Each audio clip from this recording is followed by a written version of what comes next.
Screen visible है and मेरी voice अगर आ रही है तो प्लीज मुझे बता दीजिए। Yes ma'am. Okay great.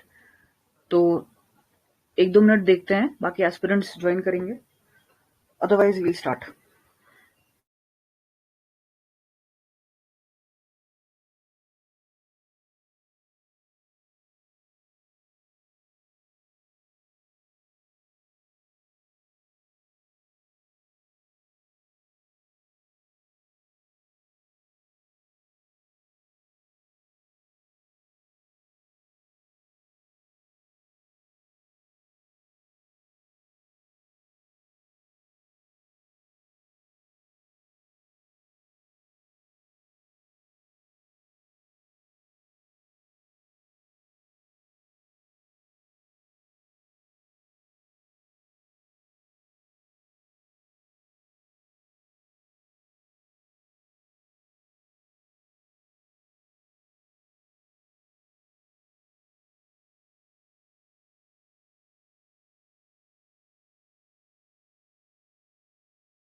Okay, so let's start the class. जो एस्पिरेंट्स ज्वाइन करते रहेंगे बाद में they will join. So am I audible and is the screen visible? एक बार प्लीज कंफर्म कर दीजिए।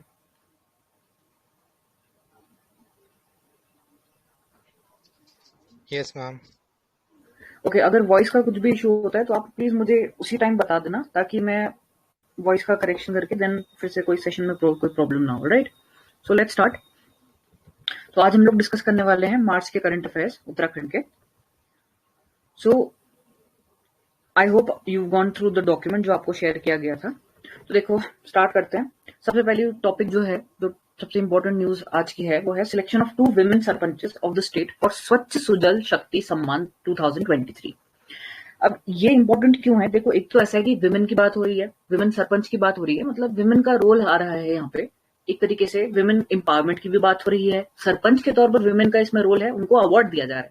दूसरा क्या है कि स्वच्छता के हिसाब से दिया जा रहा है, यानी ODF, that is open defecation free, free from open defecation. ये दो जो हमारे जो सरपंच इसके लिए सिलेक्ट हुई हैं, उनका नाम है सरपंच कविता देवी फ्रॉम बागेश्वर और सरपंच निकिता चौहान फ्रॉम देहरादून।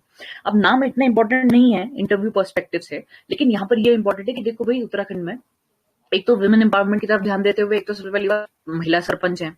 दूसरा क्या हुआ है कि हमने भाई ओडीएफ कर लिया, यानी ओपन डेफिकेशन फ्री, जो कि हमारा अभी स्वच्छता अभियान जो चल रहा है हमारा 2014 से जो चल रहा है, 2014 में जो हमारे चला था, उसके बाद से ओपन डेफिकेशन फ्री हो चुका है। मतलब ये दो जो एरियाज हैं, तो ये दो विलेजेस हैं, ये तो ओडीएफ हैं, ओपन डेफिकेशन फ्री, और इसीलिए वहां की जो वुमेन सरपंच है उनको ये अवार्ड भी मिला गया। तो एक्स्ट्रा ऑर्डिनरी कॉन्ट्रीब्यूशन था, इस वजह से इन लोगों को ये मिला।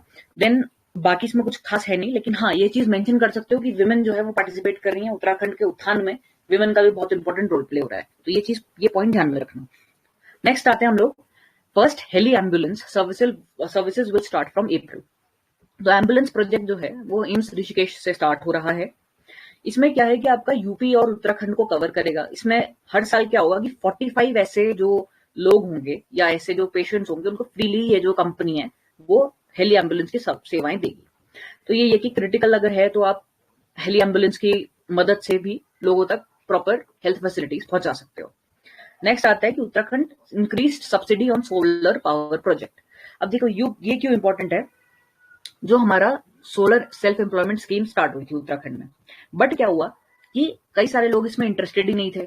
बहुत कम लोगों ने, करीबन 120 प्रोजेक्ट्स ही इसमें जो है वो फाइनली उनकी रिक्वेस्ट पहुंची या उनके अप्रूवल के पास पहुंची। तो उन्होंने इसको थोड़ा बहुत मॉडिफाई किया है। क्या था पहले कि सब्सिडी सिर्फ 15 से 25% मिल रही थी। अब सब्सिडी को बढ़ा करके 15 to 40% कर दिया गया है। और पहले जो प्रोजेक्ट प्लान जो थे, उनका जो बेसिक या लिमिट जो थी, हम कह सकते हैं, वो थी 20 से 25 किलोवाट। तो अब इसको जो है, इसको भी बढ़ा करके 100 किलोवाट से 200 किलोवाट इंक्रीज कर दिया गया है। ऑलराइट, तो इस तरीके से ये है कि अगर हम यहाँ पर, इससे हम क्या सीख सकते हैं कि जो जितनी भी गवर्नमेंट पॉलिसीज आती हैं उसमें भी on the ground whether people are getting the benefit और नॉट, उसको मद्देनजर रखते हुए कुछ मॉडिफिकेशंस ऑब्वियसली हमें करने चाहिए. तो this is a good step by the government कि ठीक है भाई, if the people are not benefiting, if all the people they are not getting interested towards these policies, तो उसको थोड़ा बहुत मॉडिफाई कर देना चाहिए.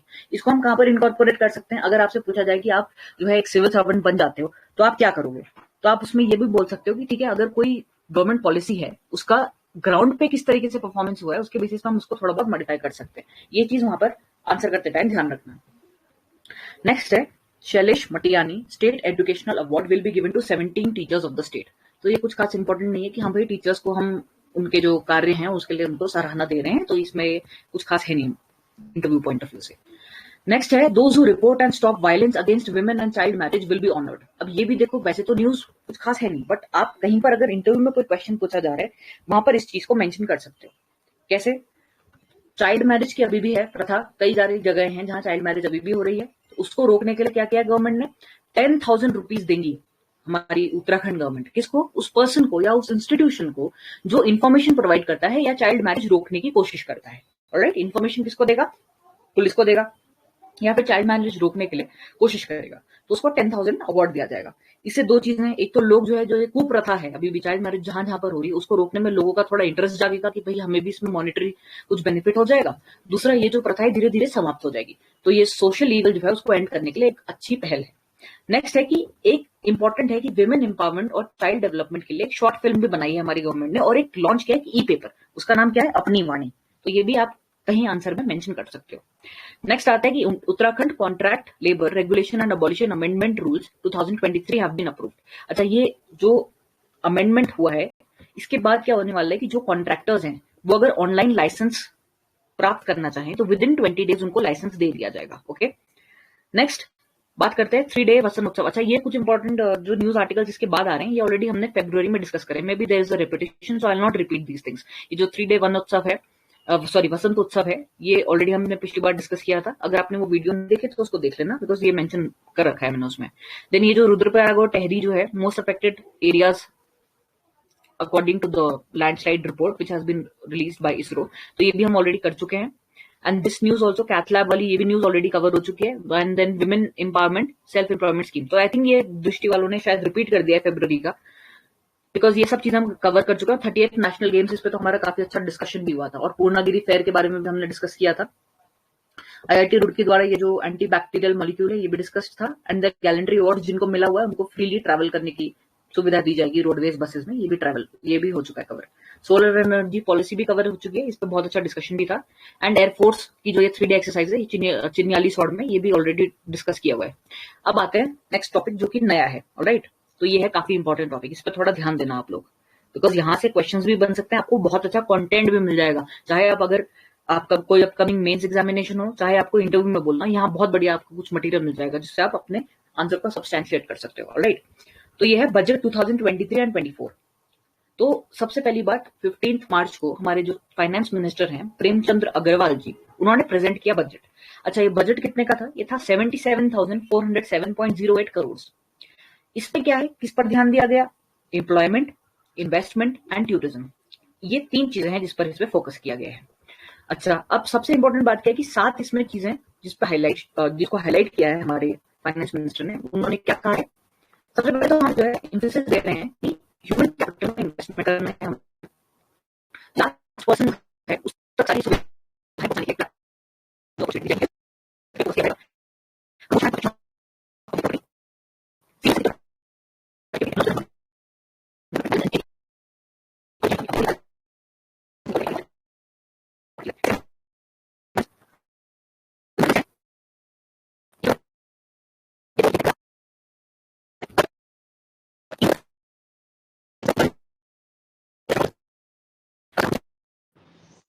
My voice is not clear.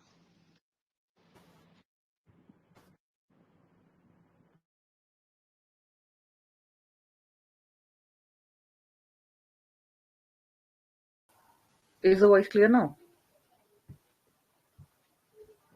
Yes, ma'am. Screen I think is not visible, right? Yes, ma'am. Screen is not visible. Okay, is it Now visible it now? is. Yes, ma'am. Okay, ठीक है, continue करते हैं. So we're talking about budget. तो उसमें से 3 prime areas जो है जिस पे focus किया गया है, that is employment, investment. Again, there is a disturbance in the voice.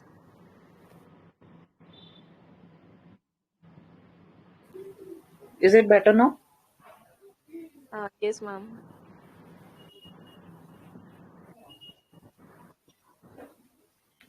Voice अब आ रही है आप लोगों को? Yes, ma'am. Now it's clear. Okay, I think there is an issue on this. अब है voice clear? Please let me know. Yes, ma'am. Now it is clear. Okay, just wait a minute. I think voice चली गई है इसमें से. Hello.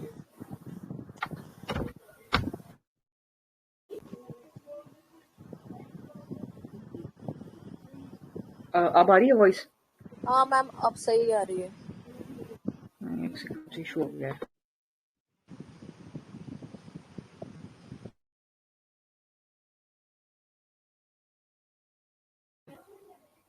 अब voice आ रही है तो मुझे बताना please. I think there is some distortion because of the weather. Yes, ma'am. अभी ठीक आ रही है voice. Actually, there's a lot of rainfall occurring now, तो उस वजह से मुझे नहीं आ रही है voice किसी की भी. Just wait a minute, I'll rejoin. Okay, ma'am.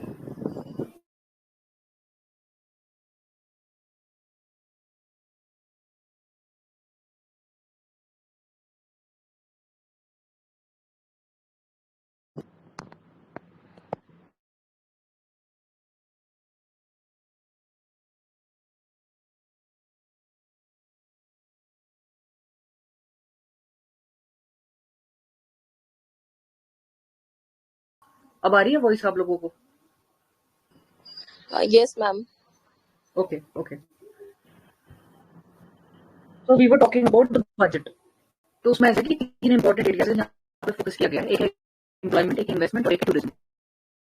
अब देखो ये इंपॉर्टेंट क्यों जाता है कि सबसे पहली बात गवर्नमेंट जो है ताकि डेवलपमेंट होगा का. अभी मैम बहुत डिस्टर्बेंस है वॉइस में. Voice is not clear.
Okay, so I have joined from a different device. Just wait a minute.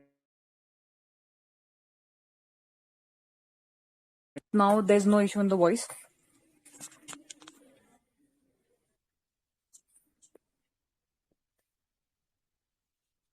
Please let me know if my voice is audible.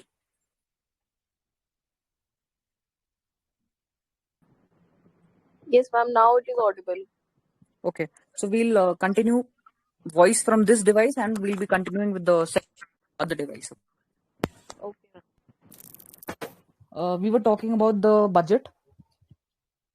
Let's start with the thing once again. Okay, so we were focusing on the important areas जो कि budget में mentioned है. तो उसमें ऐसा था कि employment, investment and tourism पे फोकस था. फर्स्ट फुल बजट है ये धामी गवर्नमेंट का, जो कि गैरसैंण में इन्होंने पेश किया है. ओके, इसमें 51 करोड़ जो है वो excellent cluster for secondary schools की तरफ ध्यान दिया गया. 10 करोड़ जो है वो हायर एजुकेशन की स्कॉलरशिप्स के लिए. 2 crore research in higher education. Provision of 11 crores for Chief Minister's talent promotion, 50,000 rupees for preparation of Public Service Commission, stringent laws against scammers in recruitments. NCC cadet allowance has been increased. Special focus has been given on youth power. Scholarship of 1.90 crores for girl students belonging to the backward classes.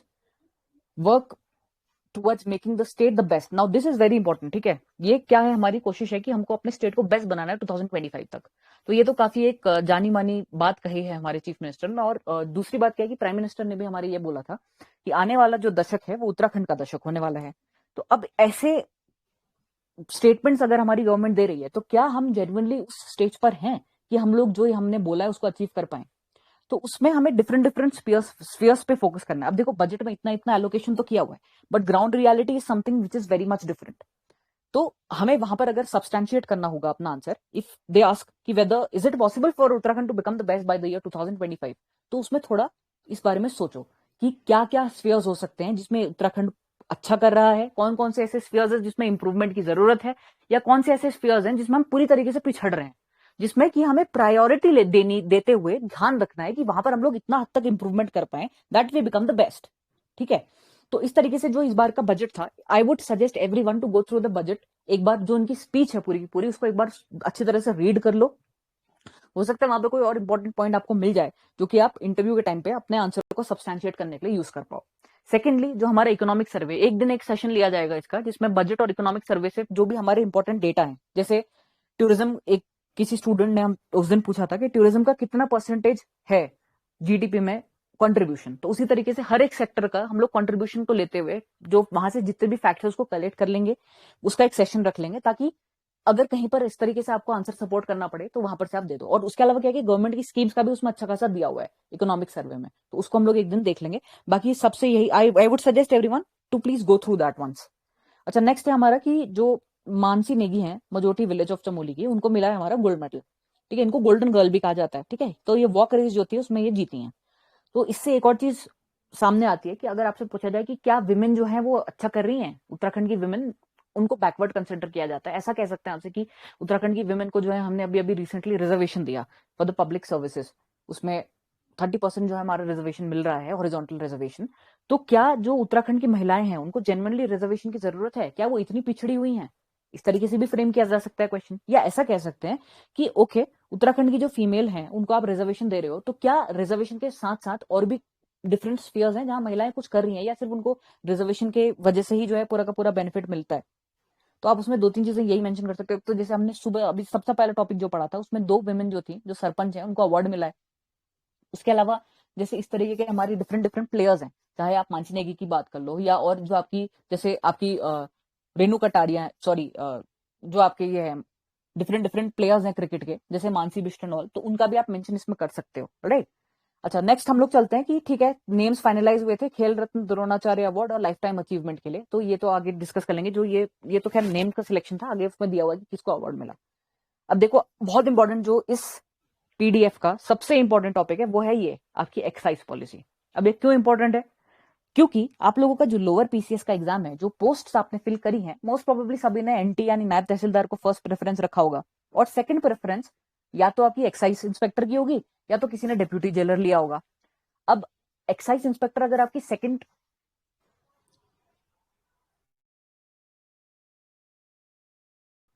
Okay, सो अगर excise inspector आपकी जो list है, priority जो आपकी list है basically, उसमें अगर आपने सेकंड प्रेफरेंस उसको भरा हुआ है, तो आपसे ये क्वेश्चन पूछा जा सकता है कि क्या आप अवेयर हैं जो अभी latest cabinet approved excise policy है उसके बारे में. तो ऑब्वियसली आपको थोड़े बहुत पॉइंट्स तो वहां पे पता होना चाहिए. अब जब भाई तुम सेकंड प्रेफरेंस रख रहे हो तो तुम्हें कुछ तो पता होना चाहिए ना कि एक्साइज इंस्पेक्टर का काम क्या होता है, या क्या होता है, एक्साइज पॉलिसी क्या है अभी स्टेट की. तो इसमें क्या हुआ है, प्रोविजंस बहुत इंपॉर्टेंट है. सबसे पहली बात क्या किया गया है कि जो लाइसेंस होंगे लिकर सेल करने के लिए, वो जो भी एमआरपी से ज्यादा में बेच रहे होंगे उनका जो लाइसेंस है वो रद्द कर दिया जाएगा. राइट.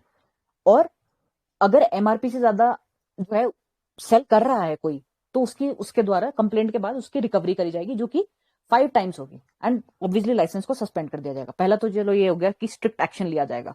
नेक्स्ट आते हैं हम लोग कि जो ग्लास में मिलती है लिकर, उसकी जगह में अब उसको टेट्रा पैक्स में दिया जाएगा, ताकि अडल्ट्रेशन ना हो पाए। क्योंकि देखो, स्प्यूरियस लिकर एक चीज होती है, उसमें क्या होता है कि जो लिकर एक्चुअल में कंजम्पशन के लिए अलाउड है, एथेनॉल और मेथेनॉल का कॉन्सेप्ट होता है उसमें, तो कई बार ऐसा होता है कि जो लिकर होती है उसको आप अडल्टरेट कर देते हो, उसमें ऐसे आप केमिकल्स का यूज कर देते हो जो कि एक्चुअल में इंसान को डैमेज पहुंचाए, और उस डैमेज की वजह से या स्प्यूरियस लिकर ड्रिंक करने की वजह से कई बार जो होता है लोगों की डेथ हो जाती है। तो इसको मद्देनजर रखते हुए जो ग्लास में पहले वाइन या सॉरी लिकर मिलती थी, उसको अब क्या करके टेट्रा पैक, जैसे दूध के पैकेट्स होते हैं, जो जो वो क्रीम वगैरह के जो पैकेट्स होते हैं, टेट्रा पैक कहलाता है, तो अब उस तरीके से लिकर को सेल किया जाएगा। तीसरी चीज क्या करी गई है कि जो लाइसेंस फी है डिपार्टमेंटल स्टोर्स की, उनको इंक्रीज कर दिया गया है। ऑलराइट, एग्जैक्ट अमाउंट याद रखने की जरूरत नहीं, लेकिन हाँ, लाइसेंस फी को इंक्रीज कर दिया गया है। अच्छा, अब क्या हुआ, ये तो लाइसेंस फी जो थी किसकी बढ़ी है, ये तो लाइसेंस फी बढ़ी है डिपार्टमेंटल स्टोर की, लेकिन जो बार रेस्टोरेंट्स हैं उसकी फी में कोई इंक्रीज नहीं हुआ है।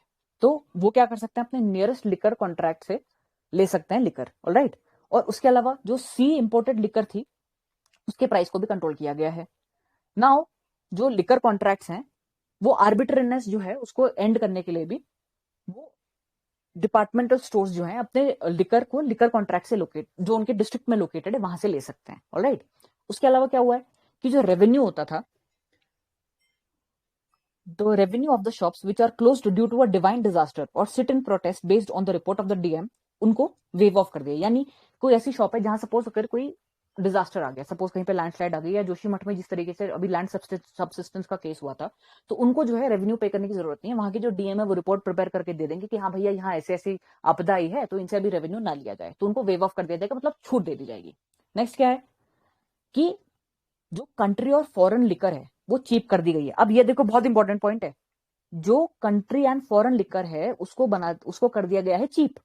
क्यों कर दिया गया है, क्योंकि क्या हो रहा था, स्मगलिंग हो रही थी लिकर की यूपी से। ऑब्वियसली आपको पता है कि जो हमारा हरिद्वार वाला जो एरिया है और कई सारा जो हमारा बॉर्डर है यूपी के साथ शेयर होता है, तो वहां से जो है इंटर डिस्ट्रिक्ट या इंटर स्टेट बॉर्डर की हम अगर बात करें, तो वहां से क्या था कि लिकर आ रही थी हमारे स्टेट के अंदर। तो इसको ध्यान में रखते हुए कि भाई स्मगलिंग ना हो, इसलिए क्या कर दिया गया है, अपना रेवेन्यू बढ़ाने के लिए गवर्नमेंट ने जो लिकर का प्राइस था, जो डिफरेंस था यूपी और उत्तराखंड के बीच में, वो सिर्फ 20 रुपए का रह गया है। पहले 150 रुपीज था, अब हो गया सिर्फ 20 रुपए का। उसके अलावा क्या है, जो डोमेस्टिक और फॉरेन लिकर है वो चीप कर दी गई है, सस्ती कर दी गई है, 100 से 300 रुपीज तक। उसके अलावा क्या किया गया है कि ये इंपॉर्टेंट है एक और चीज, 3 रुपीज हर बॉटल पे आपका सेस लिया जाएगा। ये सेस कहां जाएगा, ये है काउ प्रोटेक्शन के लिए, स्पोर्ट्स और women's welfare of the state के लिए। नेक्स्ट आता है कि एक्साइज का जो टारगेट है वो रखा गया है 4000 करोड़ में। अब देखो, इसमें इतना हमने पॉइंट्स डिस्कस करें कि ये जो हमारी न्यू पॉलिसी आई है, इसमें क्या ध्यान में रखने वाली क्या चीज थी। सबसे इंपॉर्टेंट बात, सेस लग गया है 3 रुपीज, उसको हम काउ के प्रोटेक्शन के लिए यूज करेंगे, विमेन के एम्पावरमेंट के लिए यूज करेंगे। दूसरा इंपॉर्टेंट चीज क्या है कि ठीक है भैया, स्मगलिंग हो रही थी, यूपी से स्मगलिंग हो रही थी, तो जो प्राइस का डिफरेंस था उसको कम कर दिया गया है। पहले 150 रुपीज का डिफरेंस था, अब सिर्फ 20 रुपीज का डिफरेंस हो गया। उससे क्या होगा, स्मगलिंग डील हो जाएगी, मतलब स्मगलिंग ही नहीं करेंगे लोग। नेक्स्ट आते हैं हम लोग इस चीज में कि जो गवर्नमेंट ने ये किया है कि ठीक है भैया, हमने जो है जो प्राइस है उसको थोड़ा रिड्यूस कर दिया, 100 से 300 रुपीज।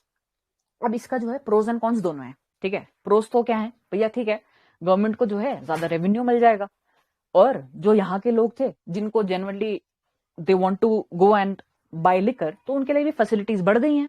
लेकिन इसके कॉन्स क्या है, कॉन्स की तरफ अगर देखा जाए, सबसे पहली बात, कई लोग ऐसे होते हैं जिनको शराब की लत लग जाती है। ठीक है, तो वो घर बार बेच देना, घर पे आकर के मारपीट करना, ये सब जो है हमारे सोशल इवल्स में कंसिडर किया जाता है। Secondly, liquor is considered injurious to the health. तो जो भी गवर्नमेंट की पॉलिसी आ रही है उसका सोशल इंपैक्ट क्या पड़ता है, there are always pros and cons. तो एक बैलेंस्ड अप्रोच लेते हुए किस तरीके से आगे बढ़ना चाहिए। तो क्या इसमें अगर आपसे ऐसा पूछा जाए कि क्या हमको अपने स्टेट को ड्राई स्टेट डिक्लेयर कर देना चाहिए, ड्राई स्टेट का अर्थ है कि यहाँ जो है लिकर नहीं सेल होगी, तो ये भी एक तरीका है। दूसरा ये पूछा जा सकता है कि ठीक है, जो अभी रिसेंटली एक्साइज पॉलिसी आई है उससे आप किस हद तक या कितना आप उसको सपोर्ट करते हैं। तो इसमें थोड़ा बहुत मनन चिंतन करो, बाद में जब डिस्कशन होगा सेशन के एंड में तब इस पर थोड़ा और बात कर लेंगे। अच्छा, अब नेक्स्ट ये भी काफी इंपॉर्टेंट है आर्टिकल, ये क्या है, कह रहा है कि सेल्फ ब्रॉडकास्ट टेक्नोलॉजी की बात हो रही है। ये क्यों इंपॉर्टेंट है? सेल का मतलब यहाँ पर है फोन से, सेल फोन कहते हैं ना मोबाइल फोन को, तो इस वजह से सेल में ब्रॉडकास्ट हो रहा है। ब्रॉडकास्ट का मतलब कि जल्दी से जो है इन्फॉर्मेशन खूब सारी जगह मैसेजेस पहुंच जा रहे हैं। तो ये टेक्नोलॉजी डेवलप करी, किसने करी है? ये है हमारे एक यूटी माको कंपनी के सीईओ जो है रॉनन डैनियल। तो वो अपनी प्रेजेंटेशन दे रहे थे, इसके बारे में बता रहे थे। उनका ये कहना है कि ये जो टेक्नोलॉजी है इसका यूज करते हुए हम एक साथ कई सारे लोगों को अलर्ट कर सकते हैं। इससे क्या होगा? कोई भी डिजास्टर आता है, उत्तराखंड में तो बहुत सारे डिजास्टर्स आते हैं, चाहे क्लाउड बर्स्ट हो, चाहे लाइटनिंग हो, चाहे एवेलांच हो, चाहे लैंडस्लाइड हो। तो इस टेक्नोलॉजी की हेल्प से जितने भी मोबाइल फोन्स हैं उस पर्टिकुलर एरिया में, उन सभी को साइमल्टेनियसली एक अलर्ट पहुंच जाएगा। अब इसमें क्या है, कुछ जो इसके एडवांटेजेस हैं, ये है कि लाउड बीपिंग साउंड होगी मोबाइल में, कंटिन्यूअस वाइब्रेशन होगा। एक तरीके से ये समझ लो कि जैसे सुबह अलार्म क्लॉक बजता है उसी तरीके से ये अलार्म की तरह काम करेगा, और तब तक बंद नहीं होगा जब तक कि जिसका फोन है वो उसको ऑटोमेटिकली खुद जाकर के बंद ना कर दे। इसके लिए ना तो आपका अपना मोबाइल नंबर शेयर करना है, ना आपको अपनी कोई पर्सनल इंफॉर्मेशन देनी है। बस यही होगा कि हाँ, वो जो सॉफ्टवेयर है उसमें जितने भी वहां पर उस एरिया में जितने भी फोन है उनको सभी को सभी, चाहे उस समय नेटवर्क आ भी ना रहा हो आपके फोन में, तब भी आपको अलर्ट पहुंच जाएगा। एंड ये जो टेक्नोलॉजी है ये सिर्फ इंडिया में ही नहीं, बाकी कंट्रीज जैसे Canada, Japan, European union etcetera, they already adopted this technology. In India also Andhra Pradesh has already adopted this technique, because वहां क्या है, सुनामी एंड साइक्लोन चलता रहता है। तो इसके फीचर्स वही हैं जैसे मैंने अभी आपको बताया। Real time and location based alerts होंगे, मोबाइल नंबर शेयर करने की जरूरत नहीं, मतलब कोई भी ऐसा प्राइवेसी का कोई इशू नहीं है। एंड इवन अगर नेटवर्क ट्रैफिक जैम हो गया, सपोज कहीं पर कम्युनल राइट्स हो गए, या कहीं पर अगर लैंडस्लाइड हो गया, इलेक्ट्रिसिटी नहीं है और इस तरीके की कोई चीज है, तो वहां पर सेल ब्रॉडकास्ट के थ्रू आपके पास इंफॉर्मेशन पहुंच जाएगी। एंड साइमल्टेनियसली मल्टीपल लैंग्वेजेस में पहुंचेगी। यही नहीं कि भैया सिर्फ इंग्लिश में ही पहुंच रही है, इंग्लिश, हिंदी या जो भी वहां की रीजनल लैंग्वेज होगी, जिस भी जगह ये सॉफ्टवेयर यूज किया जाएगा तो उसमें अलर्ट पहुंच जाएगा। आपने अगर देखा होगा अभी जैसे कुछ टाइम पहले हम लोगों के फोन में ये एसएमएस आ रहे थे कि लाइटनिंग एंड ऑल की बहुत ज्यादा, थंडरस्टॉर्म की बहुत ज्यादा पॉसिबिलिटी है, और अलग अलग डिस्ट्रिक्ट हो सकता है आप लोगों के फोन में आ रहा हो, मेरे फोन में तो आ रहा था कि भाई इतना इतना टाइम में आपका जो है लाइटनिंग एंड ऑल की है, तो आप बाहर मत निकलो। अलर्ट्स इशू हो रहे थे। इसी तरीके से अगर अलर्ट पहले ही मिल जाए कि ठीक है भैया तुम्हारे यहाँ एरिया में क्लाउड बर्स्ट हो सकता है, तो कई सारी जानें बच सकती हैं। तो ये एक बहुत अच्छी ये बहुत अच्छी टेक्नोलॉजी है, सेल ब्रॉडकास्ट टेक्नोलॉजी। तो ये जो है, अगर आपसे वहां इंटरव्यू में क्वेश्चन पूछा जाए कि ठीक है भैया, our state is prone to several disasters, can you suggest some measures which can be taken for mitigation और प्रिपेयर्डनेस, तो उसमें आप ये चीज मेंशन कर सकते हो कि ये भैया करंट अफेयर्स का टॉपिक है। बाकी सब तो बोलेंगे ही ना कि हाँ ठीक है, वी शुड स्प्रेड अवेयरनेस या वी शुड बी रेडी। तो इस तरीके से एक्चुअल में क्या हुआ है, ग्राउंड में क्या हुआ है, तो ये सेल ब्रॉडकास्ट टेक्नोलॉजी वहां पे आप मेंशन कर सकते हो कि ठीक है ये ऑलरेडी हो रहा है। नेक्स्ट आते हैं हम रेट्रोफिट सॉल्यूशन टेक्नोलॉजी। ये भी बहुत इंपॉर्टेंट चीज है। अच्छा, रेट्रो से क्या समझते हो? रेट्रो का मतलब होता है पुराना, ठीक है। तो यहाँ पर रेट्रोफिट क्या है कि अभी जो हमारे भारत स्टैंडर्ड 6 नॉर्म्स लागू हो चुके हैं, उससे क्या अर्थ है? दैट मीन्स दैट पोल्यूशन का जो लेवल है, जो व्हीकल्स हैं उनको एक specific we can have PUC, यानी कि पोल्यूशन अंडर कंट्रोल चेक जो सर्टिफिकेट होता है वो व्हीकल्स को देना जरूरी होता है। अगर एक स्पेसिफिक लिमिट के बियॉन्ड किसी व्हीकल से एमिशन हो रहा है, तो वो व्हीकल जो है कंसिडर नहीं किया जाता कि भैया ठीक है, this is not feasible, and इसको जो है अब हम ज्यादा टाइम इसको यूज नहीं कर पाएंगे। तो इसी का एक सोल्यूशन निकाला। अब देखो क्या है, गवर्नमेंट के लिए तो कहना आसान है कि भैया ठीक है, अब आज से हम व्हीकल्स बंद कर दे रहे हैं, पुराने व्हीकल्स अब नहीं चलाओगे आप। लेकिन जो हर गरीब व्यक्ति होता है वो तो बड़ी मुश्किल से पैसे पैसे जोड़ जोड़ करके अपनी कोई भी व्हीकल को खरीदता है, और ये सोच के चलता है कि भैया मैं तो इसको काफी लंबे टाइम तक चलाऊंगा, उसकी केयर भी करता है, सब कुछ करता है। तो ये हर किसी के लिए तो पॉसिबल है नहीं ना कि वो जल्दी से जैसे ही गवर्नमेंट का कोई ऑर्डर आया तो वो नया व्हीकल परचेज कर ले। तो उनके लिए बहुत एक कह सकते हैं कि एक बूम की तरह, यानी एक आशीर्वाद की तरह जो है काम करा है इस रेट्रोफिट सॉल्यूशन टेक्नोलॉजी ने। इसमें क्या हुआ है कि आप इस तरीके से जो पुराने व्हीकल्स हैं, चाहे वो डीजल से रन होते हो या इवन पेट्रोल से रन होते हो, तो उसमें आप क्या करोगे कि ये रेट्रोफिट सॉल्यूशन टेक्नोलॉजी का यूज करते हुए उनके द्वारा जो एयर पोल्यूशन हो रहा है उसको कंट्रोल कर लोगे। तो ये जो डीजल व्हीकल्स जो कि 15 ईयर्स ओल्ड हैं, उनका भी हम एक तरीके से जीर्णोद्धार करके या उसका रेनोवेशन करके हम लोग उसको दोबारा से यूज कर सकते हैं। तो क्या हो रहा है यहाँ पे, इसमें क्या है कि ऑक्सीडेशन कैटलिस्ट है, डीजल ऑक्सीडेशन कैटलिस्ट है, जो कि एक तरीके का फिल्टर है। वो क्या कर रहा है, कार्बन मोनोऑक्साइड को कन्वर्ट करेगा कार्बन डाइऑक्साइड में, राइट। उससे क्या होगा कि जो स्मोक होगी वो ट्रैप हो जाएगी डीजल पार्टिकुलेट फिल्टर में, और उसके बाद क्या होगा, सिलेक्टिव कैटालिटिक रिडक्शन की वजह से टॉक्सिक नाइट्रोजन ऑक्साइड्स को भी हम लोग वाटर में यूज कर सकते हैं यूजिंग लिक्विड अमोनिया। तो इससे क्या होगा, एयर पोल्यूशन अंडर कंट्रोल हो जाएगा, और this is a win win situation because everybody can not afford new vehicles after every 5 years और after every 10 years। So that is a very good technology. और this technology, इसके लिए अभी patent इन्होंने apply किया हुआ है, बिकॉज अभी ये जो ट्रायल्स के लास्ट राउंड में चल रहा है। Once they get the patent, एक बार ये फॉर्मुलेट हो जाए, एक बार ये इसको नॉड मिल जाए, तो उसके बाद ये जो हम नॉर्मल व्हीकल्स में, जो कि पुराने व्हीकल्स है, उसमें यूज करते हुए इसका बेनिफिट उठा सकते हैं। नेक्स्ट आते हैं कि चीफ मिनिस्टर ने बहुत सारे इंपॉर्टेंट अनाउंसमेंट्स करे। अब ये एक बार गो थ्रू कर लेना, क्योंकि यही है कि वो अपना बता रहे थे कि हमने भैया हमारी जो गवर्नमेंट है उसने इतनी इतनी चीजें करी हैं। तो उसमें क्या किया उन्होंने, जैसे फॉर एग्जाम्पल जो एग्जामिनेशन देने के लिए जो स्टूडेंट्स जा रहे हैं, तो उनको सिर्फ 50% देना होगा फेयर, मतलब बसेस में 50% ही आपको किराया देना होगा, आप लोग अपने सेंटर पे पहुंच सकते हो, सेंटर से वापस घर जा सकते हो, जो आपका आईडी होगा वो आप एज अ टिकट यूज कर लोगे, 50% आपको उसमें ऑफ मिल जाएगा। नेक्स्ट ये है कि जो कंप्यूटर एंड आईटी टेक्नोलॉजी की एजुकेशन जो क्लासेस होंगी वो क्लास 6 से स्टार्ट हो जाएंगी। देन ये है कि आपका ठीक है, पेंशन जो किसी फ्रीडम फाइटर को मिलती थी, उनकी डेथ होने के बाद उनकी विडोड वाइफ को भी वो चीज मिल जाएगी। नेक्स्ट है, इन्होंने एक डेवलपमेंट बुक भी अपनी लॉन्च करी, उसमें उन्होंने ये बताया कि ठीक है, प्रपोज्ड सिटी फॉरेस्ट स्कीम है सहस्त्रधारा में, उसके अलावा मोबाइल लेबोरेटरी होगी, वो 13 डिस्ट्रिक्ट्स में प्रोवाइड करी जाएगी, साइंस एंड आईटी कॉरिडोर बनेगा, स्पोर्ट्स यूनिवर्सिटी, हाँ स्पोर्ट्स यूनिवर्सिटी कहाँ बनने वाली, तो ये है कि गोलापार में बनने वाली, हल्द्वानी में, राइट। नेक्स्ट ये स्पोर्ट्स यूनिवर्सिटी क्यों इंपॉर्टेंट है, क्योंकि देखो भाई अभी गवर्नमेंट जो है थोड़ा इस तरफ को ध्यान दे रही है। हमारे वैसे तो सब यही मानते हैं कि पढ़ करके ही हम जो है कोई भी चीज अचीव कर पाएंगे, लेकिन अभी रिसेंटली अगर हम देखें, उत्तराखंड के कई होनहार निकले हैं डिफरेंट डिफरेंट स्पोर्ट्स में, चाहे लक्ष्य सेन की आप बात कर लो, जिन्होंने अभी थॉमस कप में बहुत इंडिया का नाम रोशन किया, या फिर अगर आप ओलंपिक्स की भी बात कर लें, तो पैरा ओलंपिक्स में जो है हमारे कई सारे ऐसे लोग थे, even I think Udham Singh Nagar से थे, प्रदीप सरकार नाम था शायद, if I am not mistaken, तो उन्होंने भी उसमें पार्टिसिपेट किया, उनको उसमें मेडल मिला था। तो इस तरीके से गवर्नमेंट अब चाह रही है कि सिर्फ और सिर्फ पढ़ाई पे ना फोकस करते हुए मल्टी फैसेटेड ग्रोथ हो लोगों की, तो इवन 4% रिजर्वेशन भी दिया जा रहा है। और अभी आप आगे पढ़ोगे कि जो भी अगर कोई मेडल जीत करके आ रहा है, तो उसको डायरेक्टली ये डीएसपी बना देंगे या फिर एडिशनल डायरेक्टर बनाने वाले हैं, जो मैंने आपको पहले भी बताया था कि 5400 ग्रेड पे की जॉब मिल जाएगी अगर कोई ओलंपिक में मेडल जीत के आ रहा है।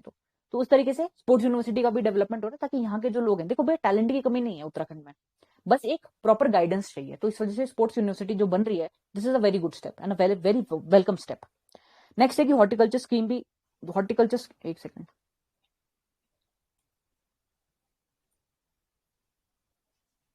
ओके, तो हॉर्टिकल्चर स्कीम भी इन्होंने जो है स्टार्ट कर दी है।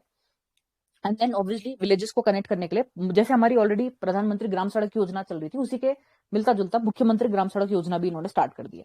देन स्किल डेवलपमेंट स्कीम, जैसे कि मुख्यमंत्री कौशल विकास एवं रोजगार योजना। अब ये जो सब चीजें मैं अभी आपको हम लोग डिस्कस कर रहे हैं, ये सब वहां आंसर में बोल सकते हो आप लोग कि ठीक है गवर्नमेंट ने क्या क्या फैसिलिटीज स्टार्ट करी है, क्या क्या स्कीम्स है गवर्नमेंट की, तो ये सब वहां पे बोल सकते हो। उसके अलावा लेक स्कीम है, अमृत सरोवर बनाई जाएंगी टूरिस्ट प्लेसेस के तौर पर, और वाटर स्पोर्ट्स भी यहाँ पे डेवलप किया जाएगा। सेल्फ एम्प्लॉयमेंट सेंटर भी क्रिएट करे जाएंगे। मोबाइल स्कूल, मोबाइल स्कूल से क्या अर्थ है कि जो लेबरर्स होते हैं ना, उनके बच्चों को पढ़ाने के लिए टीचर्स खुद वहां जाएंगे ऑन द स्पॉट, इसीलिए उसको मोबाइल स्कूल मतलब चलता फिरता स्कूल कहा गया, क्योंकि टीचर खुद जा रहा है बच्चे के पास पढ़ाने के लिए। उसके अलावा रोड जो है वाइडन करी जाएगी गैरसैंण तक, और साथ ही साथ फोक फेस्टिवल्स की इंपॉर्टेंस। ऑफ फोक फेस्टिवल्स कौन कौन से हैं ये थोड़ा ध्यान रख लो, जैसे उत्तरायणी है, फूलदेई है, हरेला है, इगास है और बूढ़ी दिवाली। तो इनका वाइडर रिकॉग्निशन देने के लिए भी इंटीग्रेटेड पॉलिसी गवर्नमेंट लेके आई है, और ये गवर्नमेंट इसमें बहुत अच्छी काम भी कर रही है, बिकॉज कल्चर को डेवलप करने के लिए बहुत कुछ किया जा रहा है अभी हमारे स्टेट में। नेक्स्ट आते हैं हम लोग खेल रत्न द्रोणाचार्य अवार्ड और लाइफ टाइम अचीवमेंट अवार्ड। तो ये जो है सिलेक्ट हुए थे जो लोग, तो उनको जो है, हाँ ये देखो यहाँ पर लिखा हुआ है ना कि medal winning players in Olympics will be able to become DSP and assistant director directly. मैंने एडिशनल डायरेक्टर बोल दिया था शायद, तो असिस्टेंट डायरेक्टर है, डीएसपी और असिस्टेंट डायरेक्टर बन जाएंगे। तो देखो कितना एक हद तक कह सकते हैं कि कितनी बढ़िया इनको एक अपॉर्चुनिटी मिलेगी। तो इवन जो लोग खेल के प्रति रुझान है जिनका, तो उनको उनके लिए भी बहुत अच्छी फैसिलिटी है कि भैया ठीक है हम लोग इसको ज्वाइन कर लेते हैं, इवेंचुअली अगर हम ओलंपिक्स में मेडल लाए तो हमारी एक जॉब पक्की हो जाएगा। जॉब भी कोई छोटी मोटी जॉब नहीं मिल रही है, इतनी बढ़िया जॉब मिल रही है।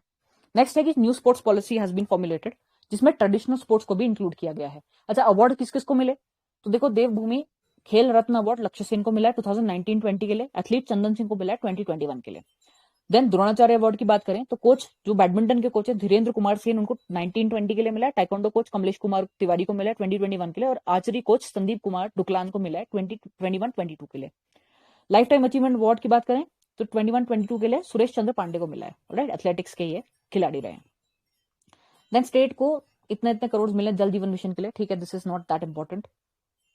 नेक्स्ट है 50 हेल्थ एटीएम्स। अब ये इंपॉर्टेंट है, देखो भाई हेल्थ एटीएम, हेल्थ एटीएम से क्या समझते हो, एटीएम तो वैसे है ना ऑटोमेटिक टेलर मशीन, लेकिन ऐसे का मतलब ये नहीं है कि यहाँ से पैसे मिलेंगे, ठीक है। हेल्थ एटीएम का ये मतलब है कि आप जो है जो ट्रैवल रूट्स हैं, किसके ट्रैवल रूट्स, जो पिलग्रिमेज साइट्स हैं जिसमें चारधाम यात्रा इनकॉर्पोरेटेड है, तो उसमें 50 हेल्थ एटीएम्स बनाएगी कौन, ह्यूलेट पैकर्ड एंटरप्राइज। ये क्या करने वाले हैं, इनका ये CSR यानी कॉर्पोरेट सोशल रिस्पॉन्सिबिलिटी के अंडर इन्होंने ये चीज करी है। वहां पे क्या होगा, देखो भाई चार धाम की जो यात्रा है, ऐसे इतने हाई ऑल्टीट्यूड में तो कई सारे जो लोग आते हैं उनको हेल्थ इश्यूज हो जाते हैं। हेल्थ इश्यूज से क्या अर्थ है, कई सपोज किसी का BP लो हो गया या किसी को कुछ और इशू आ गए, तो इसलिए क्या होगा कि ये जो हेल्थ ATMs होंगे, यहां पर आप लोगों को कोई भी test 70 test can be done in these health ATMs। उसके अलावा क्या होगा कि स्पेशलिस्ट डॉक्टर्स भी वहां पर, जिनके आप टेलीमेडिसिन के थ्रू, अब डॉक्टर तो नहीं मिलेगा उस ATM में, लेकिन हाँ टेलीमेडिसिन के थ्रू, यानी वहां पे जाकर के आप जो है लाइव किसी डॉक्टर को कांटेक्ट कर सकते हो और कोई भी अगर आपका हेल्थ का इशू है तो आप वहां पे उसको डील कर सकते हो। तो ये बहुत अच्छा एक है, ह्यूलेट पैकर्ड जो एंटरप्राइज है उन्होंने स्टार्ट किया। तो इवन हमारे जो CM उन्होंने ये बोला है कि ये जो फैसिलिटी है सिर्फ चार धाम में ही नहीं और भी जगह प्रोवाइड करी जाए, जैसे कि कैची धाम है या और भी जितने इंपॉर्टेंट हमारे पिलग्रिमेज साइट्स है वहां भी ये फैसिलिटी दी जाए। नेक्स्ट आते हैं हम लोग birth waiting room facility for pregnant women. तो facility for birth waiting room to high risk pregnant women before the expected date of delivery. अब ये क्या है कि एक तरीके से मैटरनल मोर्टालिटी रेट या इन्फेंट मोर्टालिटी रेट को रिड्यूस करने के लिए गवर्नमेंट की एक फैसिलिटी है। तो ठीक है, जिनको मतलब रिस्क है ड्यूरिंग प्रेगनेंसी और ड्यूरिंग द डिलीवरी, तो उनको प्रॉपर हेल्थ केयर प्रोवाइड करा जाए। इसमें इंपॉर्टेंट क्या है कि न्यूट्रिशन रिहैबिलिटेशन सेंटर कहां पर स्टैब्लिश किया गया है, पिथौरागढ़ में। क्यों इंपॉर्टेंट है, क्योंकि बॉर्डर एरिया है, इस तरीके के जो दूरस्थ क्षेत्र हैं वहां तो इतनी फैसिलिटीज अवेलेबल होती नहीं है। तो ये एक अच्छा स्टेप है कि यहाँ इस तरीके के आप रिहैबिलिटेशन सेंटर्स ओपन कर रहे हो। नेक्स्ट क्या है, मोबाइल TB वैन्स, TB यानी ट्यूबरकुलोसिस वैन्स, कहां पर होंगी स्टार्ट, देहरादून, हरिद्वार, पौड़ी, उधम सिंह नगर, नैनीताल। यहाँ पे क्या होगा, एक्सरे मशीन होंगे और ट्रूनेट मशीन होंगी ताकि आराम से टेस्ट हो पाए लोगों का। दूसरा है Almora, Bageshwar, Chamoli, Champawat, Pithoragarh, Rudraprayag, Tehri, Uttarkashi. They have already given their consent, they were given the consent basically कि यहाँ जो होगा मोबाइल एक्सरे या मोबाइल मेडिकल यूनिट की फैसिलिटी स्टार्ट हो जाएगी। तो मोबाइल, और हाँ एक और चीज है, कैटरैक्ट के लिए भी, उसकी स्क्रीनिंग के लिए भी टेहरी और पिथौरागढ़ डिस्ट्रिक्ट्स में ये चीज हुई है। अब हर डिस्ट्रिक्ट याद नहीं भी कर लो तो इतना ध्यान रखना कि मोबाइल फैसिलिटीज प्रोवाइड करी जा रही है। मोबाइल मतलब वहां पहुंच रही है उनके पास सुविधा, लोगों को कहीं जाने की जरूरत नहीं है, वहां धीरे धीरे करके जो हेल्थ फैसिलिटीज है लोगों तक पहुंचाई जा रही है। और training and all NHM office की ये अप्रूव हो गई चमोली में। तो ये जितने भी डिस्ट्रिक्ट अभी मैंने मेंशन करी, ये कंसिडर किए जाते हैं कि थोड़ा बैकवर्ड एरियाज में आते हैं, इतनी हेल्थ फैसिलिटीज है नहीं, तो ये गवर्नमेंट का अच्छा स्टेप है। नेक्स्ट है कि आभा आईडी। आभा आईडी का क्या मतलब है, आयुष्मान भारत हेल्थ अकाउंट। हर पर्सन की आईडी जो है वहां पर आभा आईडी या आयुष्मान भारत डिजिटल मिशन के अंडर जो आपकी हेल्थ आईडी होगी वो अपलोड कर दी जाएगी। उसमें आपका सारे डेटा अवेलेबल होगा कि आपको क्या डिजीजेज है, किस तरीके का आपका ट्रीटमेंट चला है। तो अभी जो है देहरादून में सबसे ज्यादा लोगों की आभा आईडी जो है जनरेट हो चुकी है। सेकंड नंबर पे आता है नैनीताल। धीरे धीरे सब लोगों को इससे जोड़ दिया जाएगा ताकि जो हेल्थ फैसिलिटीज हैं वो लोगों तक पहुंचाई जा सके, और हेल्थ स्टेट में हेल्थ क्या है, किस तरीके की कितनी बीमारियां, सब एक डेटा भी कलेक्ट होता रहेगा simultaneously. Assembly will be paperless in Uttarakhand. ये एक गवर्नमेंट का स्टेप है इन्वायरमेंट प्रोटेक्शन के लिए। ये ऑलरेडी, ऐसा नहीं है कि उत्तराखंड ने नया स्टार्ट किया है, this is already happening in the states of Goa, Himachal Pradesh and UP.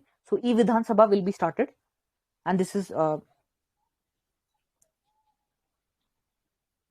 जो हमारी स्पीकर हैं ऋतु खंडूरी भूषण, तो उन्होंने ये इसमें लोगों को कहा है कि ठीक है भैया हम पेपरलेस जा रहे हैं, we'll save paper, we'll save the environment.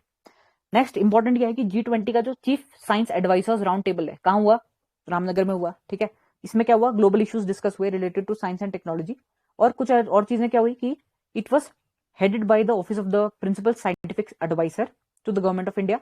इसमें क्या क्या और चीजें इंपॉर्टेंट थी जो डिस्कस हुई, पैंडेमिक प्रिपेयर्डनेस की बात हुई। तो उसमें ऐसा था कि R&D यानी रिसर्च एंड डेवलपमेंट किया जाए, इन्वेस्टमेंट किया जाए, AI tools that is machine learning and artificial intelligence के टूल्स को किस तरीके से इनकॉर्पोरेट कर सकते हैं in order to save the life. और वन हेल्थ अप्रोच क्या है, देखो one health is very important. One health का ये मतलब है कि चाहे आपका इन्वायरमेंट हो, चाहे आपके एनिमल्स हो, चाहे आपके ह्यूमंस हो, that is humans, life stock and wild life, सभी को वन हेल्थ के अंदर कंसिडर किया जाए। क्योंकि देखो भाई ऐसा है, इन्वायरमेंट इज इंटरकनेक्टेड। ऐसा तो है नहीं कि only the humans will be impacted या only the animals will be impacted. So air quality, everybody who is living or any species is breathing the same air. So if there are pollutants present in the atmosphere, it is not only going to impact the human population or the human species, it is going to impact all the species that are present in that area. तो इस वजह से one health का approach ये जो है incorporate करते हुए यहाँ पर बात करी गई।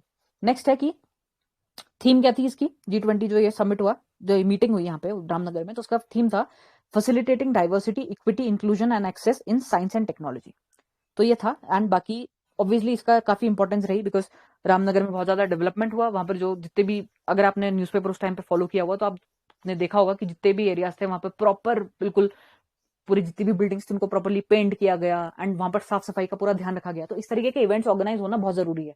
क्या होता है उससे, एक तो टूरिज्म भी बढ़ सकता है। अगर ये जो आए थे जितने भी यहाँ पर डिफरेंट डिफरेंट डेलीगेट्स जो आए थे, डिफरेंट डिफरेंट कंट्रीज थे, may be they got interested in that area, तो वो आने लगे वहां, ठीक है। और इवन उन्होंने जो है कॉर्बेट और वहां के जो एरियाज थे उनको भी विजिट किया, तो एक तरीके से टूरिज्म तो बढ़ा ही, वहां पे लोगों को उस टाइम पे रोजगार भी मिला, साथ ही साथ वहां की कुछ फैसिलिटीज भी इंप्रूव हो गई, चाहे रोड की बात कर लो, चाहे वहां जो और डिफरेंट इंफ्रास्ट्रक्चर है वो भी डेवलप हुआ। तो इस तरीके के इवेंट्स होते रहने चाहिए।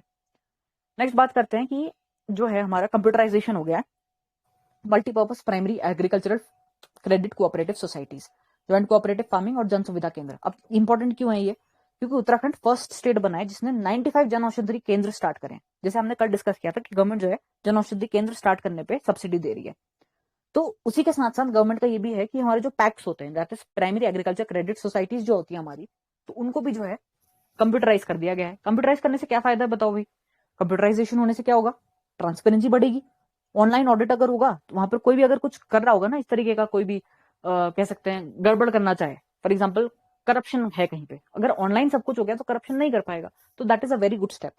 तो यही है कि करप्शन को एंड करने के लिए, या फिर एक तरीके से कह सकते हैं कि एडमिनिस्ट्रेशन को और इंप्रूव करने के लिए ये एक बहुत वेलकम स्टेप है, ठीक है। तो ये तो हो गए आपके मार्च के 2023 के करंट अफेयर्स। अब हम आते हैं अपने विजन के डिस्कशन पे। वॉइस आ रही है ना आप लोगों को?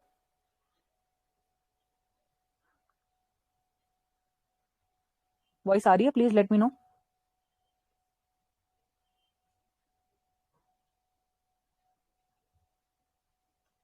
आवाज आ रही है आप लोगों को? जी ma'am. Yes ma'am. Okay okay, ठीक है। तो अब हम विजन का डिस्कशन स्टार्ट करते हैं। देखो भाई ऐसा है, इसमें विजन का जो डॉक्यूमेंट है ना वेरी वेरी वेल रिटन है, तो उसको हम एक बार जस्ट स्किम थ्रू कर लेते हैं, उसके बाद जो मैप्स है उसको देख लेंगे, ताकि एक बार आपके दिमाग में आइडिया बन जाए कि ठीक है कहाँ की बात हो रही है, किस लोकेशन की बात हो रही है। तो सबसे पहली बात, ये जो अब टॉपिक्स आज के डिस्कशन है, ये आज के डिस्कशन वाले टॉपिक्स हैं, इसमें से एक इंडो रशिया का रिलेशन है वो इंपॉर्टेंट है। बाकी कंट्रीज के बारे में अगर पूछा जाए तो आना चाहिए, पता होना चाहिए कुछ थोड़ा बहुत इन्फॉर्मेशन, लेकिन हाँ उतना इंपॉर्टेंट नहीं है फ्रॉम उत्तराखंड पर्सपेक्टिव। तो रशिया क्यों इंपॉर्टेंट है, क्योंकि ऑब्वियसली अभी यूक्रेन और रशिया की जो वॉर चल रही है उस हिसाब से ये काफी इंपॉर्टेंट है। तो देखो भाई ऐसा है कि 2023 जो है ना वो 30th एनिवर्सरी मार्क करता है, किसकी, इंडो रशियन फ्रेंडशिप ट्रीटी, जो कि कब साइन हुई थी, 1993 में, राइट। तो ये जो चीज है आपकी, इसको ध्यान में रखना है। पहले तो हम जो है भाई स्ट्रेटेजिक पार्टनरशिप के अंडर आते थे 2000 तक का, फिर उसके बाद हम लोगों ने जो है स्ट्रेटेजिक पार्टनरशिप को special and privileged strategic partnership में कन्वर्ट कर दिया। इससे क्या अर्थ है कहने का कि भैया रशिया के साथ हमारे रिश्ते बहुत अच्छे रहे हैं शुरू से ही, 1993 से ही रशिया हमारा बहुत अच्छा एक फ्रेंडली नेशन रहा है। इंक्रीजिंग बायलैटरल इन्वेस्टमेंट रहा है हमारे बीच में, बायलैटरल ट्रेड भी काफी अच्छा खासा चलता है।